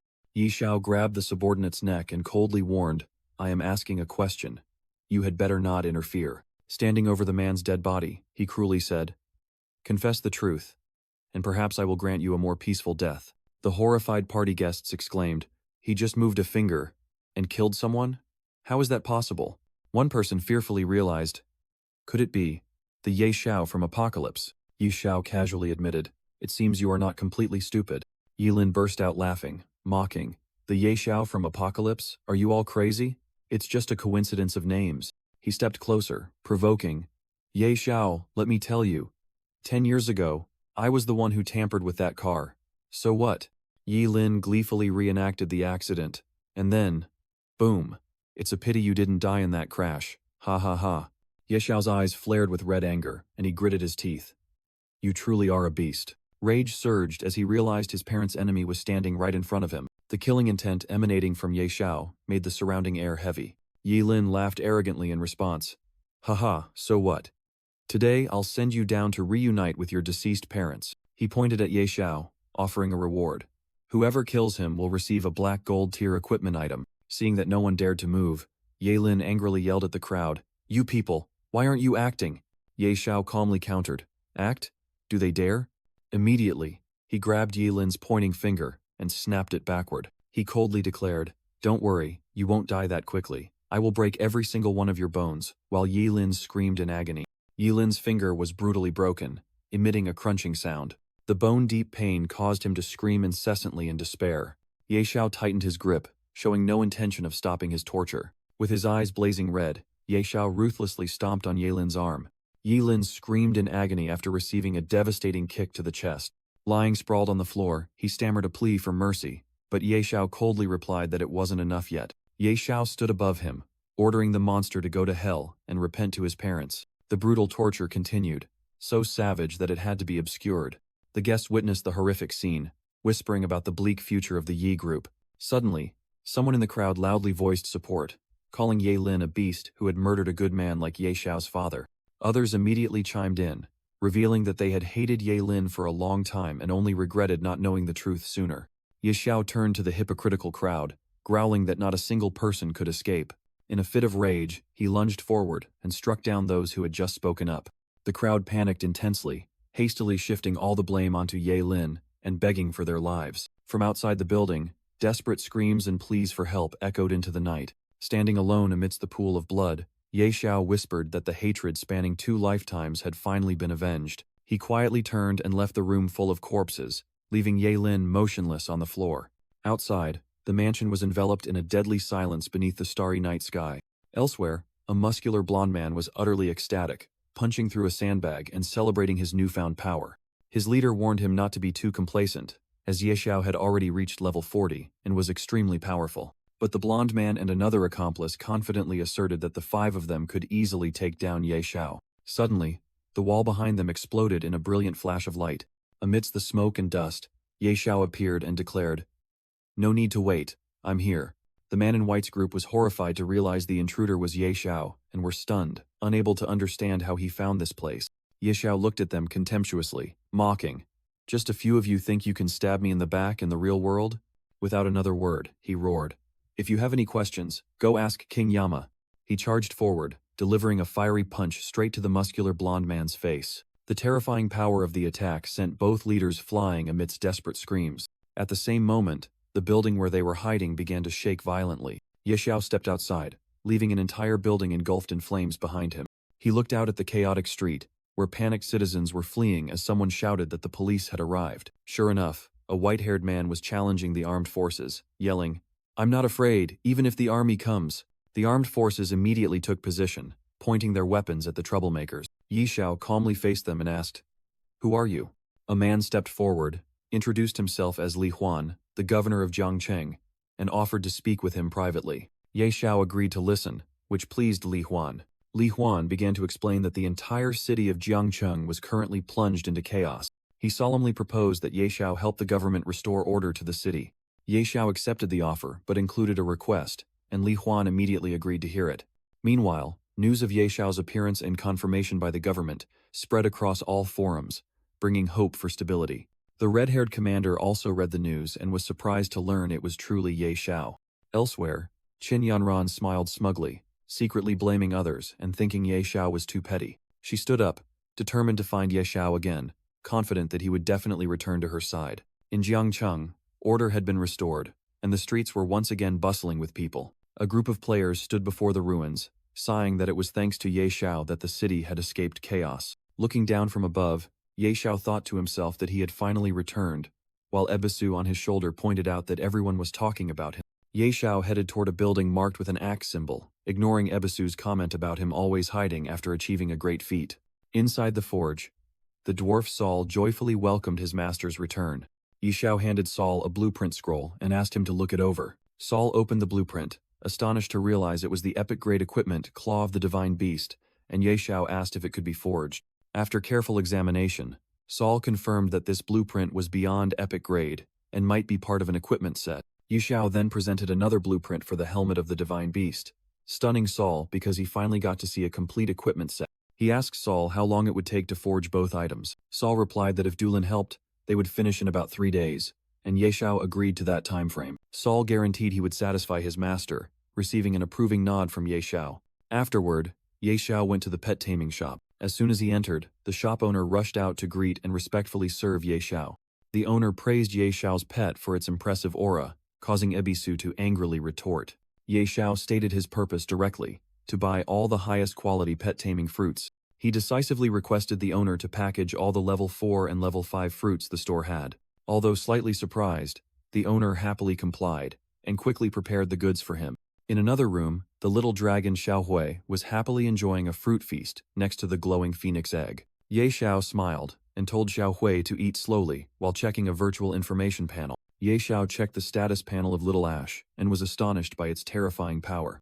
After eating its fill, Little Ash contentedly exhaled a blast of hot air. Feeling bored while waiting, Ye Xiao decided to take Little Ash out for a walk. The two arrived at the mysterious forest, a leveling zone designated for levels 40 to 50. Ye Xiao excitedly asked Little Ash to demonstrate its power. Immediately, a horde of ferocious ginseng giants charged toward them. Facing the enemy, the entire horde of monsters rushed forward to attack simultaneously. Little Ash did not flinch. It roared and unleashed a powerful dragon breath. With just a single strike, the ginseng giant boss was completely annihilated. Thanks to this, both Ye Xiao and Little Ash leveled up to 41, but he realized the required experience had skyrocketed. Undeterred, Ye Xiao decided to venture deeper into the forest to hunt more monsters. He signaled Little Ash to continue the hunt with him. Meanwhile, other players looked at the rankings and mocked that Ye Xiao's speed had finally slowed down. However, many more experienced players realized the terrifying difficulty of leveling up past the level 40 mark. One desperate player lamented that at this rate, it would take him a lifetime to reach level 100. Back in the forest, Ye Xiao stood before the corpse of a giant bear boss, thinking to himself that even this wasn't enough to level up. Ebisu, perched on his shoulder, suddenly spoke up, reminding him that the phoenix egg was close to hatching. Hearing this, Ye Xiao immediately summoned the fiery egg to check it. Just then, the egg suddenly shook violently, exciting Ye Xiao greatly. Cracks began to appear on the surface, signaling that the mythical creature inside was about to be born. The phoenix egg shattered in a brilliant explosion of light. A massive pillar of light shot straight into the sky, forcing Ye Xiao to shield his eyes. From within the light, a young phoenix, with magnificent red and gold plumage, soared upward. Ebisu, on Ye Xiao's shoulder, exclaimed in astonishment that this creature had existed for hundreds of years without hatching, and Ye Xiao was lucky once again. Ye Xiao checked the status panel, and was stunned to realize that this mythical great immortal phoenix was even stronger than the Azure Sky Dragon. He was overjoyed, realizing that its area of effect skills were exactly what he needed. Ye Xiao stroked the phoenix, suggesting they call it Little Fire instead of the name Luo Huang that its mother had given it. The phoenix looked displeased, resolutely rejecting the other names he suggested. Ye Xiao laughed, pretending to indulge it, and called it Luo Huang. Seeing the phoenix remain stubborn, he decided to finalize a new name, Xiao Luo. Suddenly, Ye Xiao noticed something unusual when he looked toward the Azure Sky Dragon. A wave of pitch-black poisonous gas began spreading throughout the forest. The Azure Sky Dragon identified it as poison gas from hideous rats, capable of causing continuous poison damage. The Azure Sky Dragon immediately unleashed a stream of fire to attack, but Ye Xiao hastily yelled at it not to fight, and to run away quickly. A massive swarm of venomous rats with bloodshot eyes was rushing toward them from all directions. Ye Xiao panicked, realizing their numbers were too great, and shouted for everyone to flee. Before long, he was surrounded on all sides by the venomous rats, with no path of retreat. Cornered, Ye Xiao looked up and shouted, ordering Xiao Luo to join the battle. Xiao Luo dove down from above, its entire body erupting in blazing flames, ready to incinerate the enemies. Xiao Luo descended like a fiery meteor, leaving a long scorching trail across the sky. The sea of fire immediately engulfed the venomous rats, dealing tens of thousands of damage and causing them to shriek miserably. Every single monster exploded in the phoenix flames, without any chance of resistance. Ye Xiao watched with folded arms, delightedly comparing the magnificent scene to setting off fireworks. Amidst the sea of fire, Xiao Luo let out a resounding cry, its form becoming more majestic and powerful. A massive pillar of light shot straight up from the ground, signaling that Ye Xiao and his spirit beasts had leveled up simultaneously. Ye Xiao cheered happily when the notification panel confirmed he had reached level 43. Meanwhile, other players stared dumbfounded at the world rankings, unable to understand how Ye Xiao could gain 2 levels in a single day. Before they could recover from the shock, they saw the rankings update again. Ye Xiao had reached level 44. Astonishment turned into panic as they watched him leap to level 45, then level 46 inches the blink of an eye. On the forums, the player community exploded, all stunned when Ye Xiao hit the level 47 milestone. Ye Xiao thought to himself that even after wiping out all the rats within a 1-mile radius, he had only gained 5 levels. He thanked Xiao Luo for its hard work, then continued forward with his 2 spirit beasts. The group ventured deeper into the dense forest, determined to reach the level 50 goal. Before long, they encountered another horde of giant wild boar monsters. Without hesitation, Ye Xiao roared, ordering his phoenix to continue the work. Xiao Luo dove down once more, carrying the destructive power of divine fire. The new horde of monsters suffered the same fate, completely incinerated in the sea of fire. Ye Xiao smiled contentedly as the system announced he had reached level 48, getting closer to his goal. Ye Xiao checked the control panel, wondering if there were any system announcement. He was delighted to see the message from Fenghe City reporting that the Divine Beast equipment set was complete. Accompanied by the Immortal Phoenix and the Azure Sky Dragon, Ye Xiao decided to return to the city to check it out. He quickly arrived at a building in Fenghe City. Inside the forge, Ye Xiao asked the dwarf Saul if the Divine Beast equipment set was ready. Saul proudly held up a pair of gloves and introduced them as a work of art. The blacksmith explained that during the crafting process, he had discovered that the equipment possessed hidden functions, which piqued Ye Xiao's curiosity. After putting on the Divine Beast claws, Ye Xiao read the stats and learned that they could hide or reveal their appearance, so he immediately decided to try it out. Saul continued to introduce the remaining piece of equipment, the Divine Beast helmet. Ye Xiao donned the entire set, activating the Divine Beast's Blessing Resonance effect, which reduced damage and increased resistance to all attributes. He marveled at the power of the equipment set, while Ebisu, sitting on his shoulder, bluntly criticized the helmet for being too ugly. Ye Xiao laughed and replied to Old Hui that the equipment only needed to be practical, and besides, he could completely conceal its appearance. Thanking Saul for his hard work, Ye Xiao said he had other matters to attend to and left. While walking down the street, Ye Xiao overheard a conversation about a major event that seemed to have occurred in Shuiyu City. He decided to inquire about the news and immediately thought of someone who might know the details. Meanwhile, a subordinate informed Dolores that she had a visitor, but she indifferently told him to say she wasn't present. Ye Xiao suddenly appeared and teased her, startling Dolores, who grumbled that nothing good ever happened whenever he showed up. He asked directly about the situation in Shuiyu City, and Dolores confirmed that the nearby area was being invaded by a gray mist. She further explained that, according to ancient records, its appearance seemed to be linked to an evil god. Ye Xiao showed interest when Dolores revealed that this evil god specialized in spreading plagues and viruses. He asked for the evil god's name, and Dolores stated it was Sekhmet, advising him not to get involved in this mess. Despite the warning, Ye Xiao insisted that he wanted to go to Shuiyu City, prompting Dolores to reveal that she also had an investigation mission there. Ye Xiao happily said that traveling with Sister Tao made him feel safe, but she brushed him off and arranged to depart early the next morning. With a confident smile, Ye Xiao confirmed that their agreement was sealed. He scrolled through the player messages, astonished to learn that Shuiyu City was being destroyed by a strange fog. Noticing that other major cities were also experiencing problems, he wondered what was truly happening. Ye Xiao pondered the true purpose of the evil god Sekhmet. Dolores led him outside, explaining that they could use a Supreme Hall teleportation array to go directly to the outskirts of Shuiyu City. She raised her staff, activating a swirling blue spatial gate. Ye Xiao offered another compliment, but Dolores seriously urged him to hurry because the teleportation gate was unstable. She called him Kid, while Ye Xiao excitedly announced that he was about to arrive at Shuiyu City. The two stepped through the teleportation gate together. They appeared in a lush area outside the city. Ye Xiao commented that the place was exactly as expected, surrounded by lakes and green trees. Dolores suddenly pointed into the distance with a tense expression. They both realized that the gray mist was spreading faster than anticipated. Dolores asked where he was going, and Ye Xiao firmly replied that he would proceed into the main city. As Ye Xiao walked away, Dolores called for him to wait for her. Ye Xiao reminded Dolores that the mission to investigate the gray mist was hers. Dolores irritably said she wouldn't accompany him, while Ye Xiao casually bid her farewell. Upon arrival, Ye Xiao realized he was standing before the gates of Shuiyu City. He was puzzled to see a dense stream of people flocking out of the city. In the crowd, people complained about a group of miners who had angered the gods, causing disaster for the entire city, with only one little girl surviving. Ye Xiao immediately approached a bearded man to ask about the girl, but the man looked at him with suspicion. He then showed his badge, explaining that he had been dispatched by the Supreme Hall to investigate the source of the gray mist. Recognizing Ye Xiao's identity, someone in the crowd revealed that the girl's name was Aisha, the daughter of a miner, and that her entire family had been infected. The bearded man stated that Aisha was currently quarantined at the church inside the city. Another kind person warned Ye Xiao that once infected with the gray mist, even the best healers were helpless. Ye Xiao thanked everyone for the information, and they wished him a safe journey. Having identified his goal, he decided he must go to the church to find Aisha. However, upon arrival, 2 guards blocked his path and demanded that he leave immediately. Ye Xiao then declared that he was a viscount of the empire sent to investigate, despite the guard's disbelief. After verifying his identity, the guard immediately changed his attitude and respectfully invited him inside. Inside, a woman named Xena was informed of the arrival of an imperial viscount. Ye Xiao stated his purpose directly. He wanted to examine the gray mist infection on Aisha, and Xena agreed to lead the way.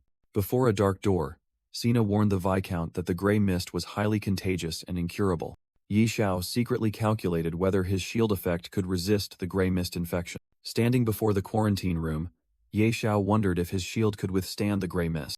Xena explained that it depended on the density of the fog. If it was too thick, a high-level shield would be required. Ye Xiao confidently declared that his fortune god's shield could resist any kind of fog, increasing Xena's admiration. He stepped into the room and called Aisha's name, but the little girl frantically told him not to come closer. With a sad expression, Aisha warned him that he would be infected. Ye Xiao reassured the girl that he would be fine while the money shield was activated, causing Aisha to ask again in surprise. He asked to see the small vial in her hand, and Aisha agreed. Holding the purple crystal vial, Ye Xiao read the information that it could resist the gray mist but was cursed. He immediately felt the damage from the curse, and confirmed that the item was truly dangerous. Ye Xiao commented that this was a unique item only beneficial to Aisha, then asked the girl where she had picked it up. After thinking for a moment, Aisha recounted that she had found it in a cave at Griffin Lake. Ye Xiao silently confirmed the location in his mind. He smiled, having obtained the clue he needed. He thanked Aisha for her valuable help. Aisha thanked him for visiting and gave him a small glass orb as a gift. Ye Xiao examined the new gift and thought that it might be useful.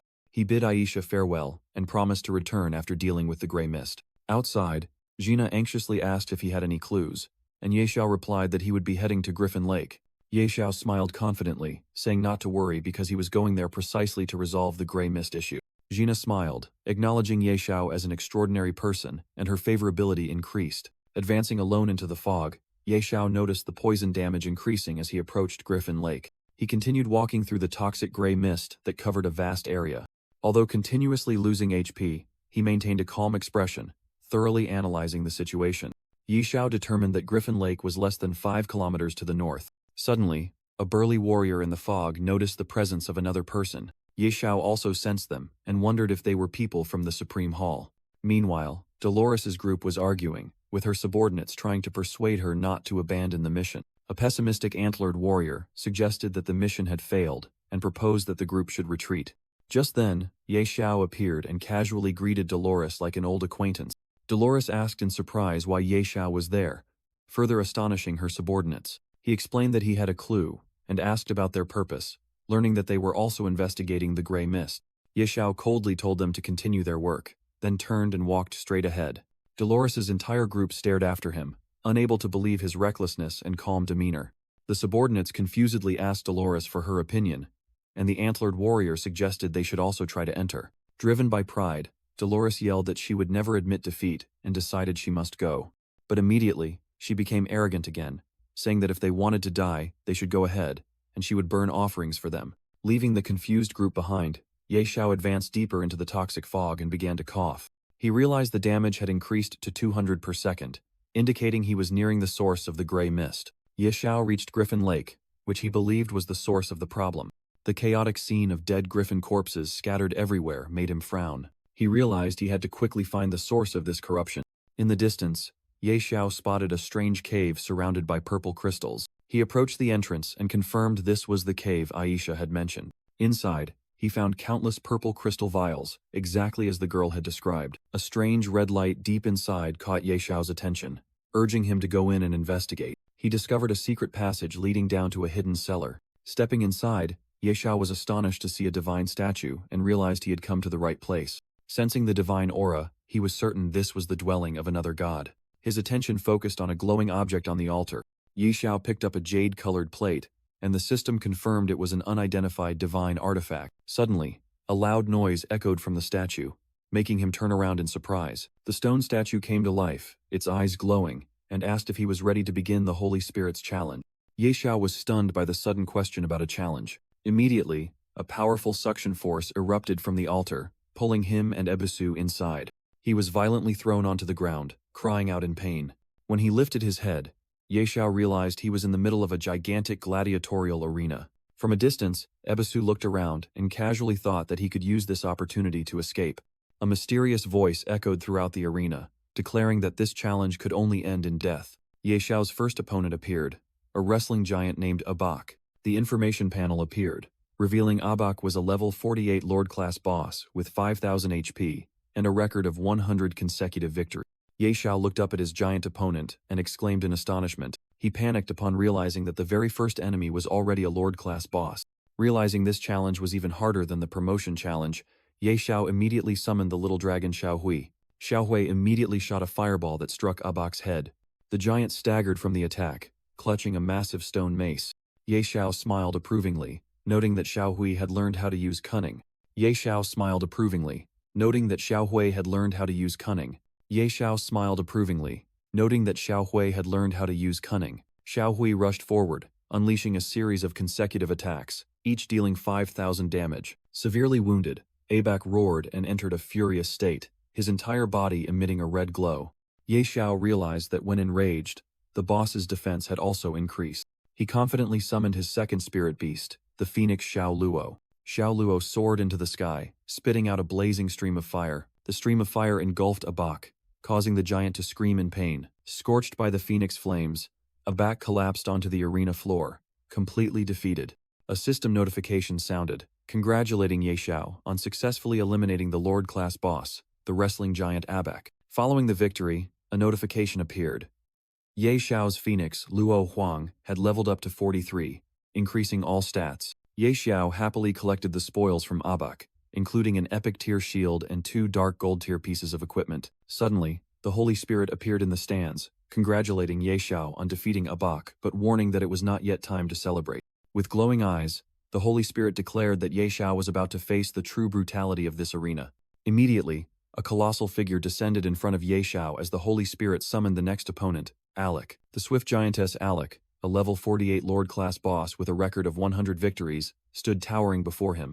Ye Xiao was stunned, unable to believe he had to face another Lord-class boss immediately. Alec roared furiously upon seeing Abak's corpse, shouting at Ye Xiao, "How dare you kill my husband?" She immediately raised her hand, casting a resurrection spell on Abak's body, intending to bring her husband back. Still trying to resurrect him? Ye Xiao growled, ordering Xiao Luo and Xiao Hui not to give her a chance. Instantly, both the phoenix and the dragon unleashed their Dragon King's breath, launching a fierce attack on Alec. Scorched by the dual flames, Alec screamed in agony and collapsed, a notification confirming her elimination.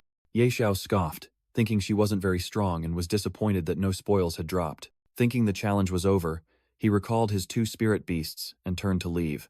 But behind him, Abak suddenly sat up, roaring, "Giants are immortal!" and searched for his mace. Ye Xiao turned back, utterly astonished to see that Abak had actually been resurrected and was standing tall.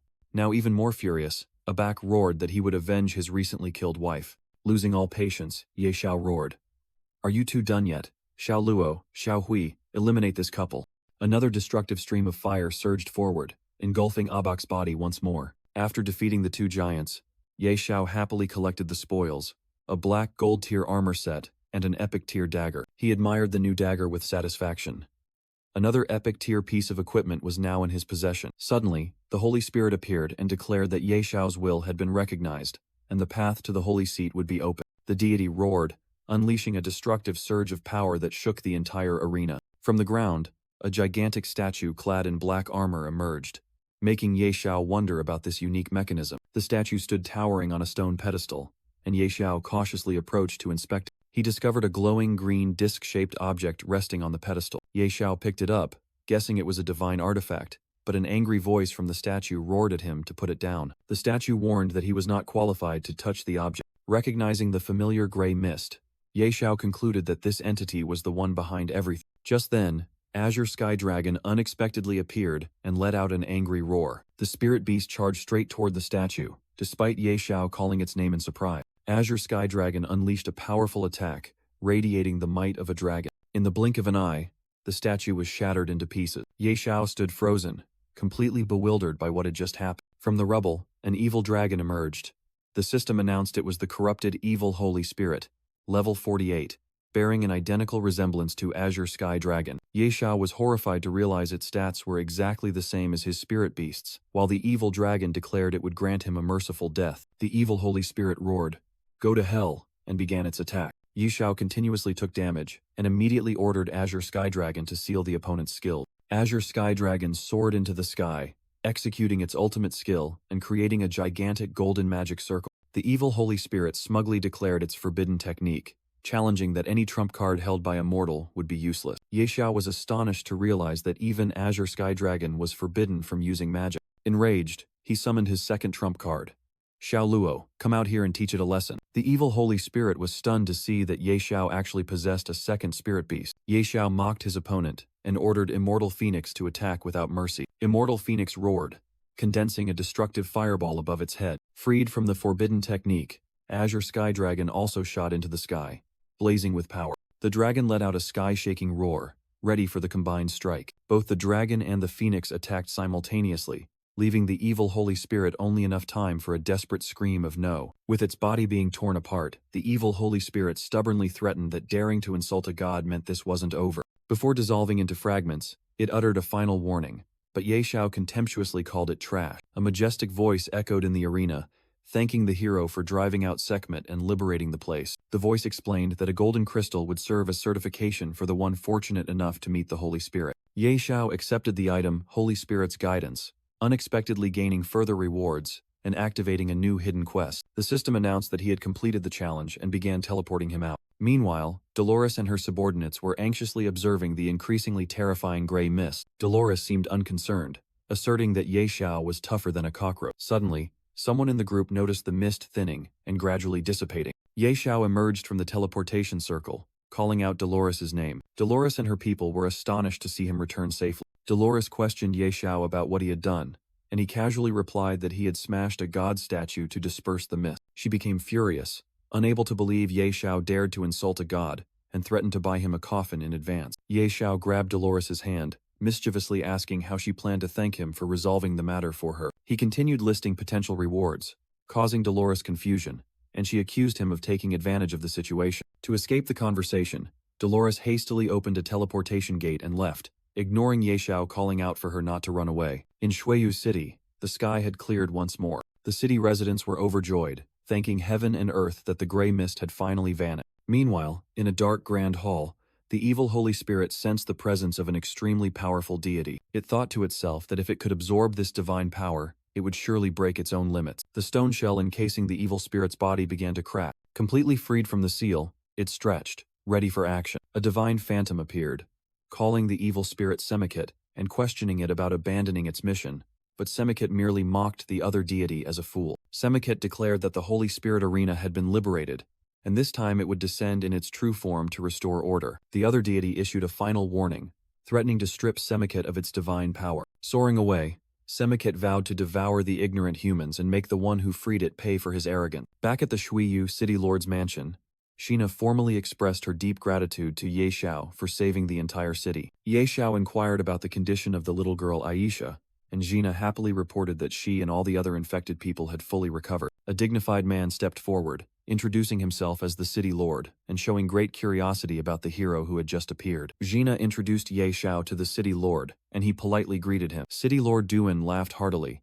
praising Yahello as an extraordinary person, while system notifications appeared, confirming he had gained favorability and a new title. Dolores, Yahello, Duan, and Sheena stood together, and Dolores appeared to have grasped the situation. City Lord Duan speculated that the Grey Mist incident was related to the gods, but Yahello humbly replied that he still didn't fully understand everything. To show goodwill, Duan gave Yahello a personal communication token and promised to help if needed. Yahello politely accepted the token and thanked the city lord. He secretly thought that a favor from a level 100 warrior like the city lord was extremely valuable. After Duan excused himself to attend to city matters, Yahello also said goodbye to return to Fengye City. Dolores offered to use a teleportation array to take Yahello, and he immediately thanked her, calling her sister Dao. The scene shifted to the bustling streets of the main Fengye city. Immediately upon returning, Yahello went to meet the dwarf Saul and asked him to help appraise an item. He handed Saul a green plate and asked if the dwarf recognized it. Saul initially thought it was just a dinner plate,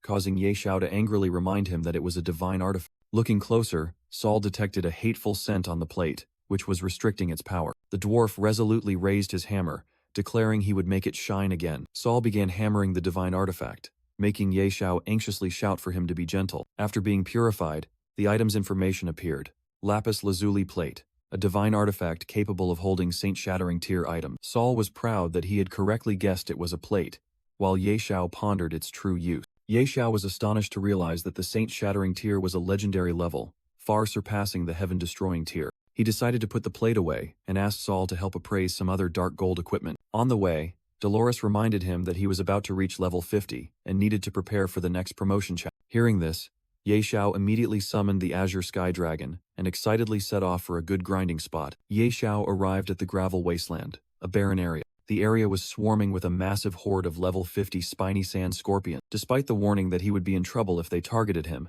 Yahello merely smirked, dismissing it as no big deal. He ordered the Azure Sky Dragon, "Xiao Hui, show them what you've got." The Azure Sky Dragon roared and unleashed the Dragon King's breath. Fireballs rained down, incinerating and exploding the scorpion horde. The scorpions were flung into the air by the force of the attack. Seeing that the speed was still a bit slow, Ye Xiao summoned the immortal phoenix.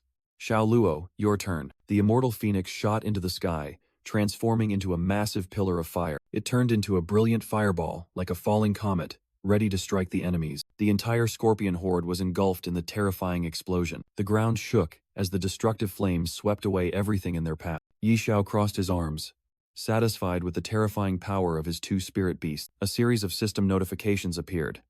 Ye Xiao and Xiao Hui had both reached level 50, unlocking new innate skills. He smiled as he read the information about the new skill, Eye of the God of Wealth, which allowed him to pay money to view enemy information. Ye Xiao was even more astonished to see that Xiao Hui's Dragon King body skill could grant immunity to almost all crowd control effect. He clenched his fist, declaring that everything was ready for the promotion challenge. Ye Xiao returned to the main Fenya city. He went straight to the city lord's mansion, explaining that the entrance to the World Temple for the level 50 challenge was located. Inside, Governor Aaron asked in surprise if Ye Xiao intended to go to the imperial capital so soon, and he calmly confirmed it. Governor Aaron announced that the teleportation gate to the imperial capital had been destroyed, causing Ye Xiao a moment of worry. However, he revealed that there was a hidden teleportation gate in Duchess Sophia's mansion. Ye Xiao smiled confidently, showing great familiarity with the name. Soon after, he arrived at the Duchess's magnificent mansion. Inside, Sophia was waiting anxiously, pouting that if Ye Xiao hadn't come,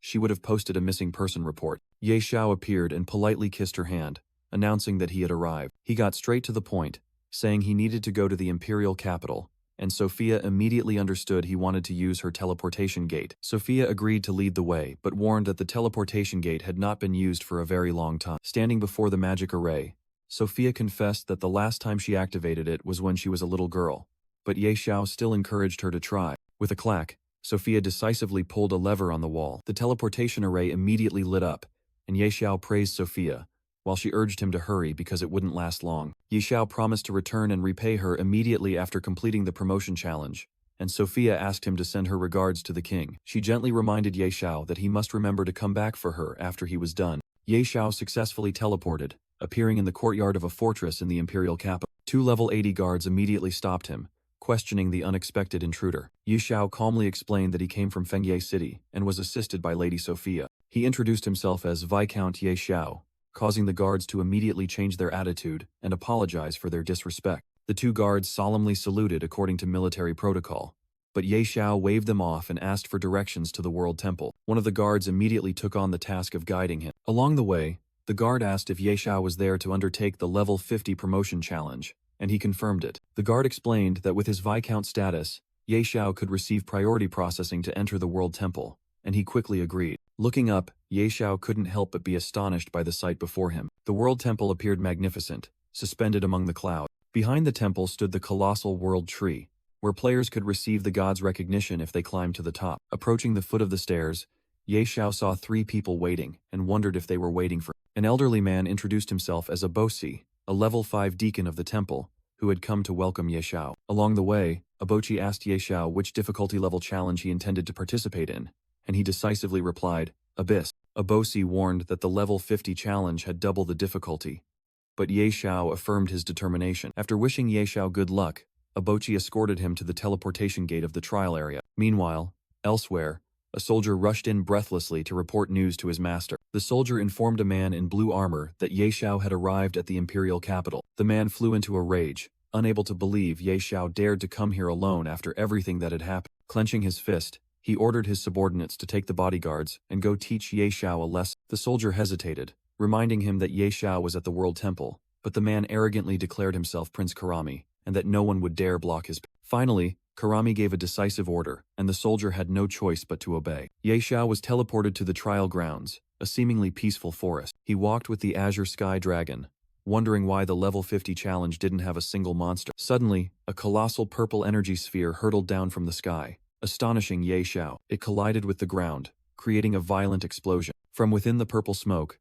a massive, muscular, four-legged creature landed. The system displayed the information for the first boss, Broken Tooth Black Sky Tiger, level 50. Ye Xiao realized this was a Lord-class boss with a potential HP exceeding 1 million. Without hesitation, he ordered Xiao Hui to charge forward and test its strength. The Azure Sky Dragon soared into the sky, unleashing a powerful stream of dragon fire. Yu Xiao excitedly cheered for his spirit beast to attack even more fiercely. The flames struck the broken-toothed black sky tiger's wing, causing it to roar in pain. Provoked, the monster raised its head and roared back at the Azure Sky Dragon. The Azure Sky Dragon immediately activated the power of the dragon, radiating a golden aura. Destructive energy enveloped the broken-toothed black sky tiger, dealing immense damage, and Ye Xiao praised it gleefully. After just one strike, the Lord-class boss completely collapsed. Ye Xiao approached and wondered what equipment the boss had dropped. He was satisfied to pick up an epic-grade sword and a pair of dark gold-grade rings. Having collected the spoils, Ye Xiao and Xiao Hui decided to venture deeper into the trial area. Meanwhile, a group of influential people were watching the battle through a crystal ball, astonished to see the Lord-class tiger defeated.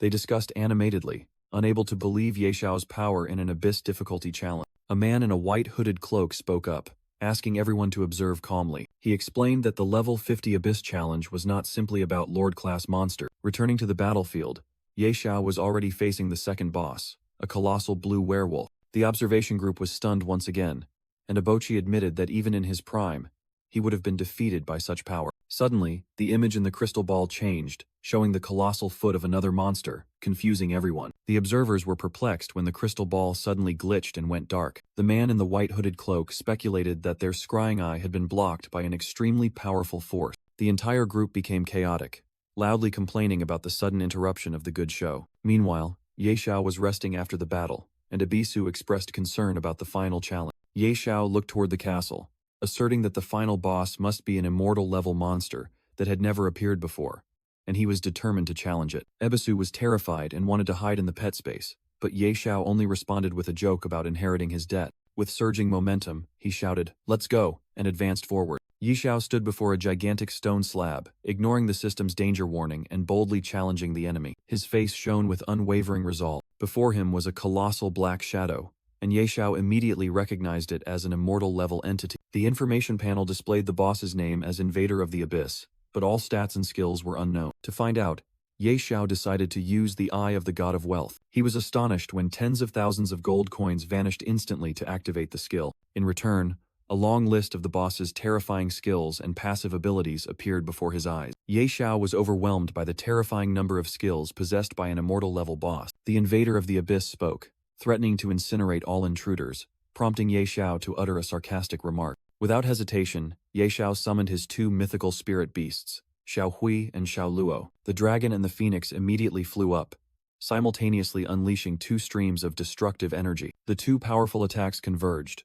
creating a massive explosion right where the boss stood. However, Ye Xiao was stunned to realize that the boss had dodged the combined attack. In the abyss, the invader appeared, radiating a dark aura. Seeing the Azure Sky Dragon fly up, Ye Xiao quickly shouted, "Little Ash, get out of the way!" The Azure Sky Dragon was hit by an invisible blow, taking 9,999 damage and roared in pain. Immediately, it activated Supreme Authority of the Dragon, releasing ripples of golden energy. The Azure Sky Dragon and the Immortal Phoenix simultaneously unleashed powerful energy streams, continuously draining the invader's vitality. Ye Xiao explained, "Great counterattack, Little Ash. Now it's magic. Forbidden and can't use skills." Provoked, the invader roared, "You cunning mortals, I will turn you into blood and gore." A star-shaped purple light began to gather inside its hood. Ye Xiao realized with horror, "This is bad. This boss is using its ultimate move." A massive purple energy field enveloped Ye Xiao, the Azure Sky Dragon, and the Immortal Phoenix. Ye Xiao analyzed the skill, Horn of the God of Destruction's Wrath, and knew it dealt 100% true damage. Having no other choice, he decided to take the risk, activating the money shield for defense. The purple energy vortex struck, completely engulfing Ye Xiao. He screamed and was knocked backward, fresh blood spilling from the corner of his mouth. Despite being injured, Ye Xiao stood firm and exclaimed, "That was tough." The invader roared, "Die," and unleashed a massive energy vortex. The vortex aimed directly at the two spirit beasts, and the boss's voice echoed, "I will devour you, ants." Ye Xiao was desperate as he couldn't break the barrier, but then a notification appeared. The effect of the cold stone has been activated. Holding the brightly glowing item, he charged straight toward the purple energy barrier. The invader's seemingly impenetrable defensive wall shattered into pieces. Ye Xiao hastily summoned Little Ash and Xiao Luo out. He immediately ordered them to quickly flee the area. Facing the terrifying explosion that was closing in, he rushed forward with all his might. The terrifying destructive force flung Ye Xiao out of the entrance, causing him to scream for help. After escaping, He was stunned to realize that the money shield had consumed over 10 million gold to withstand this overwhelmingly powerful attack. Looking back at the battlefield, now just ruins, Ye Xiao sighed in relief that the final boss had finally been defeated. He approached the corpse of the invader of the abyss, and was disappointed that no equipment had dropped. Suddenly, a blue glowing object emerged from the boss's corpse. Ye Xiao picked it up, realizing this was the 5th abyssal stone fragment he had collected. Suddenly, the stone fragments emitted a dazzling light, forcing him to squint. The 5 fragments hovered in his hand, preparing to merge into one.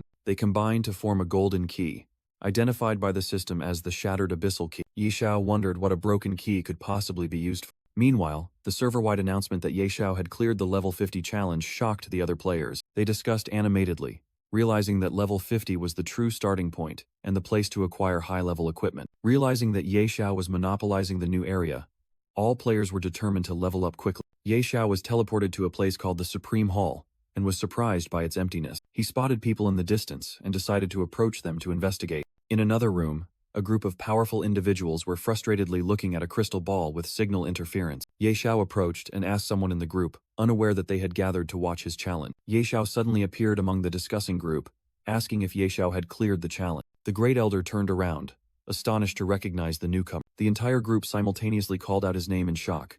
Viscount Ye Xiao. Someone in the group quickly asked if he had cleared the abyssal challenge, and Ye Xiao casually replied that he hadn't received the reward yet. Another person curiously looked at Ebisu and asked if Ye Xiao had relied on this toad to clear the stage, causing Ebisu to angrily retort. The Great Elder seriously asked the level of the final boss, and Ye Xiao calmly replied, Immortal level. The entire group of observers was horrified and stunned by his answer. After calming down, the Great Elder invited Ye Xiao to follow him. Along the way, he revealed that before receiving the reward, he would take Ye Xiao to the temple's core to receive the blessing of the world's will. Ye Xiao showed interest in the concept of a blessing. They arrived before a gigantic holy tree, emitting a mystical blue light, leaving Ye Xiao overwhelmed and wondering if this was a god. The Great Elder explained that this was not a god, but the will of the holy tree. He told Ye Xiao to step forward and accept the blessing from the holy tree. As a stream of blue energy enveloped Ye Xiao, the Great Elder announced that they would leave so he could wait patiently. Suddenly, the energy from the holy tree became chaotic,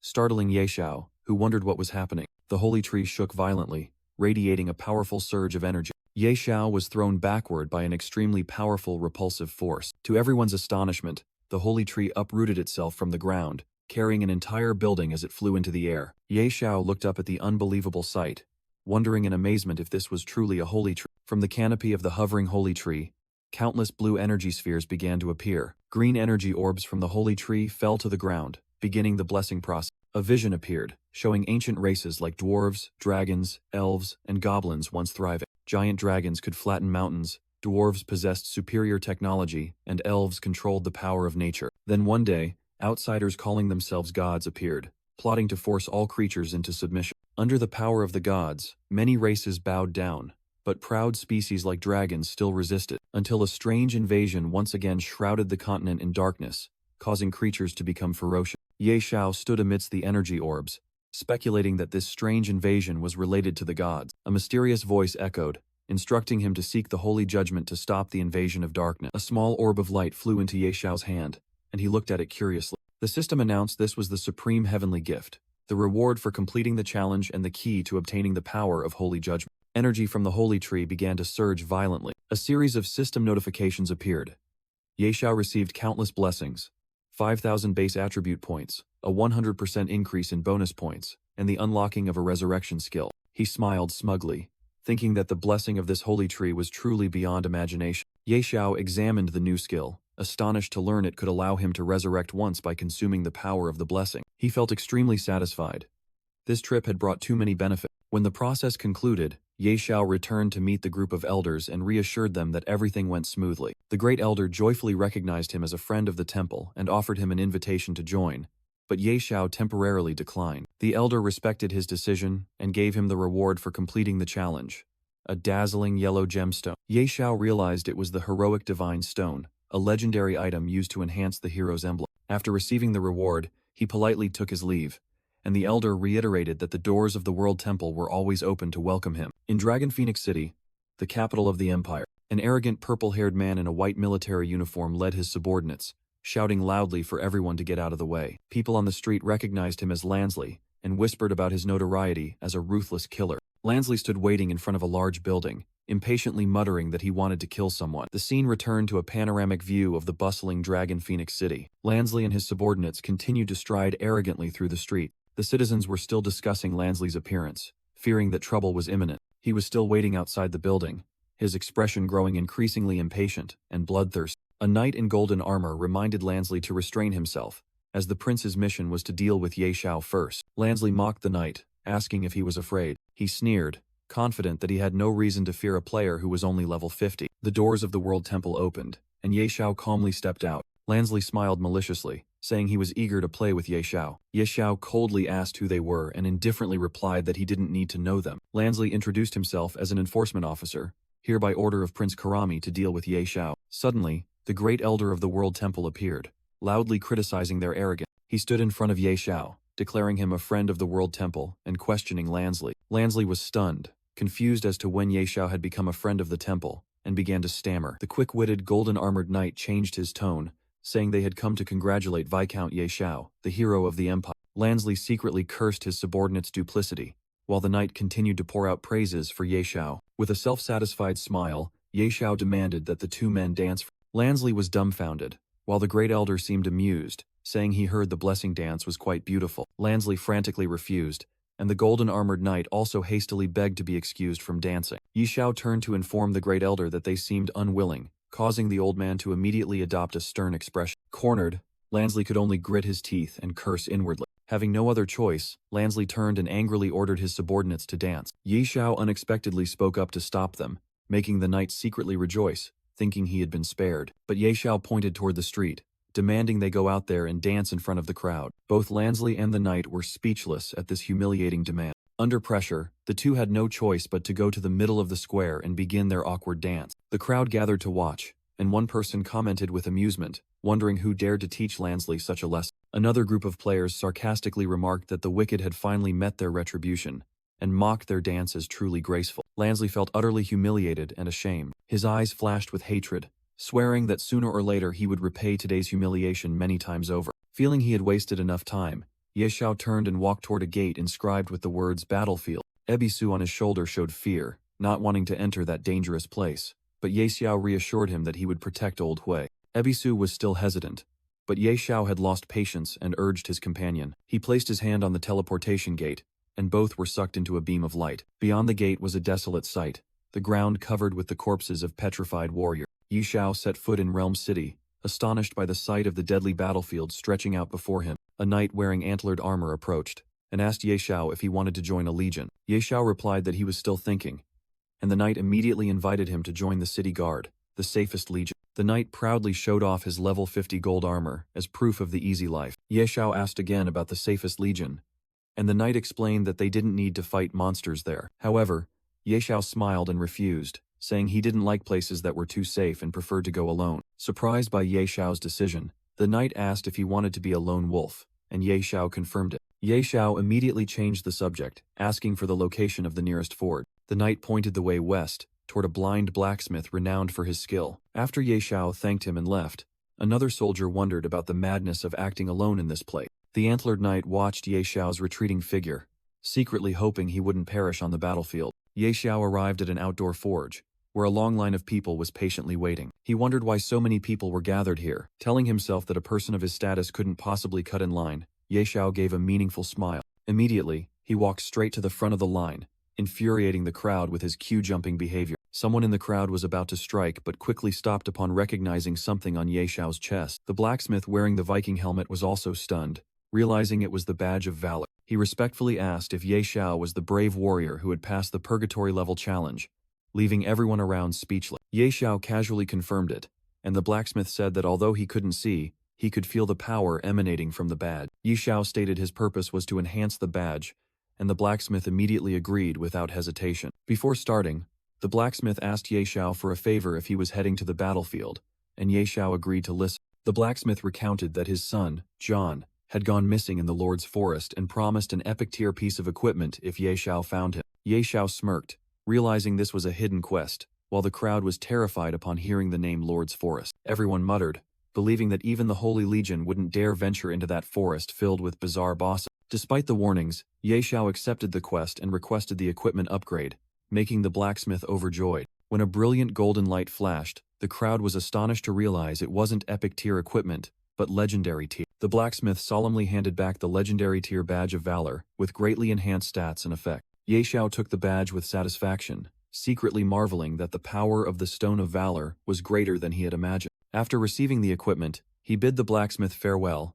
and promised to head to the Lord's forest immediately. The crowd remained skeptical, believing he wouldn't be foolish enough to enter that dangerous area alone. Just as he left, Ye Xiao unexpectedly received a message from the gift of the Supreme God, hinting at a holy fragment item. In his palm, a sphere displayed the image of an island and a dark forest, like a difficult puzzle. Ye Xiao decided to temporarily set aside the puzzle, prioritizing entry into the battlefield first. He quickly found a gigantic stone gate inscribed with the words "Battlefield Entrance." 2 guards stopped him, demanding registration for entry, and Ye Xiao simply stated his name. After registration was complete, the guard gave him a card and explained that it was used to accumulate merit. As Ye Xiao walked through the gate alone, the 2 guards watched, unable to believe someone dared to charge into the realm battlefield solo. Stepping inside, Ye Xiao saw only a desolate, barren land stretching to the horizon. Immediately, the ground shook, and countless ferocious monsters of various shapes emerged from the earth. Ye Xiao realized they were all above level 50, confirming that this place was indeed extraordinary. Facing the horde of monsters, he raised his hand and summoned the immortal phoenix. "Xiao Luo, come out." The immortal phoenix unleashed the falling comet skill, creating a stream of blazing energy. The attack swept across the battlefield, incinerating countless monsters and earning merit points for its master. Standing amidst the sea of fire, Ye Xiao praised his pet with satisfaction. "Well done, Xiao Luo." He checked the status board, seeing his name listed as Yehan with just over 500 merit points, secretly thinking this pace was too slow. Suddenly, an elite boss in the form of a spider centaur appeared, exciting Ye Xiao with the opportunity to earn more points. Meanwhile, elsewhere, a warrior named Tolvin had just defeated a gigantic monster. He smugly boasted that he had just eliminated an elite boss. Tolvin confidently opened the rankings, certain he would make it into the top 1,000. However, he was stunned to see he was ranked only 1,002, behind someone named Babalu and Ye Xiao at rank 1,000. The rankings suddenly flickered, and Ye Xiao's name disappeared, leading Tolvin to believe the system was glitching. When the rankings stabilized, Babalu had moved up to rank 1,000, making Tolvin wonder if that person had also killed an elite boss. Returning to the battle, the immortal phoenix swooped down with terrifying speed. It delivered a finishing blow, a destructive spark piercing the body of the spider centaur boss. After defeating the enemy, the immortal phoenix was upgraded to level 49,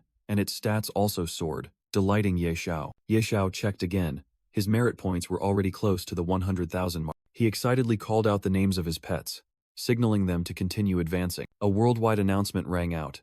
Player Ye Xiao had entered the top 100, causing other players to discuss it in astonishment. In another area, players watching the rankings were also stunned by Ye Xiao's extraordinary speed. The news reached Fenghe City, where the citizens rejoiced upon receiving battle zone points that granted permanent stat increase. The players in Fenghe offered endless praise, asserting that the reputation of a major figure like Ye Xiao would shine wherever he went. Inside the gloomy Lord's forest, Ye Xiao began his search. Ebisu, perched on his shoulder, nervously warned that the forest felt unusual, but Ye Xiao reassured him not to worry. He confidently declared that the Lord's forest definitely contained several Lord-tier bosses, and decided to check them out. Meanwhile, at a nearby stronghold, an army was stationed. Atop the watchtower, an officer named Ron frantically reported intelligence to his white-haired commander. Ron stated that a boss and its army of over 4 digits were advancing toward the stronghold. The commander calmly ordered preparations for the coming storm. Standing before the entire army, the commander passionately called upon the warriors to defend the glory of the 3rd Legion against the evil forces. In response to the rallying cry, the soldiers unanimously shouted their determination to protect the Legion's honor. Immediately afterward, a panicked soldier pointed toward the edge of the forest, where countless pairs of glowing blue antlers had appeared, signaling the start of the attack. The commander was also astonished by the unimaginable scale of the monster army. From the shadows, a herd of gigantic ice armor iron deer charged out. The ferocious monsters gored the soldiers, making them realize the horror of their enemy. The entire camp descended into chaos as the ice armor iron deer herd flooded in to attack. The commander quickly ordered Ron to lead the shield guards out in waves to provoke the enemy, avoiding direct confrontation. He then ordered the archer squad to provide long-range support, and a knight immediately acknowledged the command. The archers obeyed, drawing their bows and preparing to fire. A rain of arrows poured down, embedding themselves directly into the charging deer herd. The commander smiled with satisfaction upon seeing the enemy begin to retreat, but Ron screamed in terror, telling him to look again. Amidst the herd, a colossal boss radiating a terrifying aura appeared. It was the Ice Armor Iron Deer King.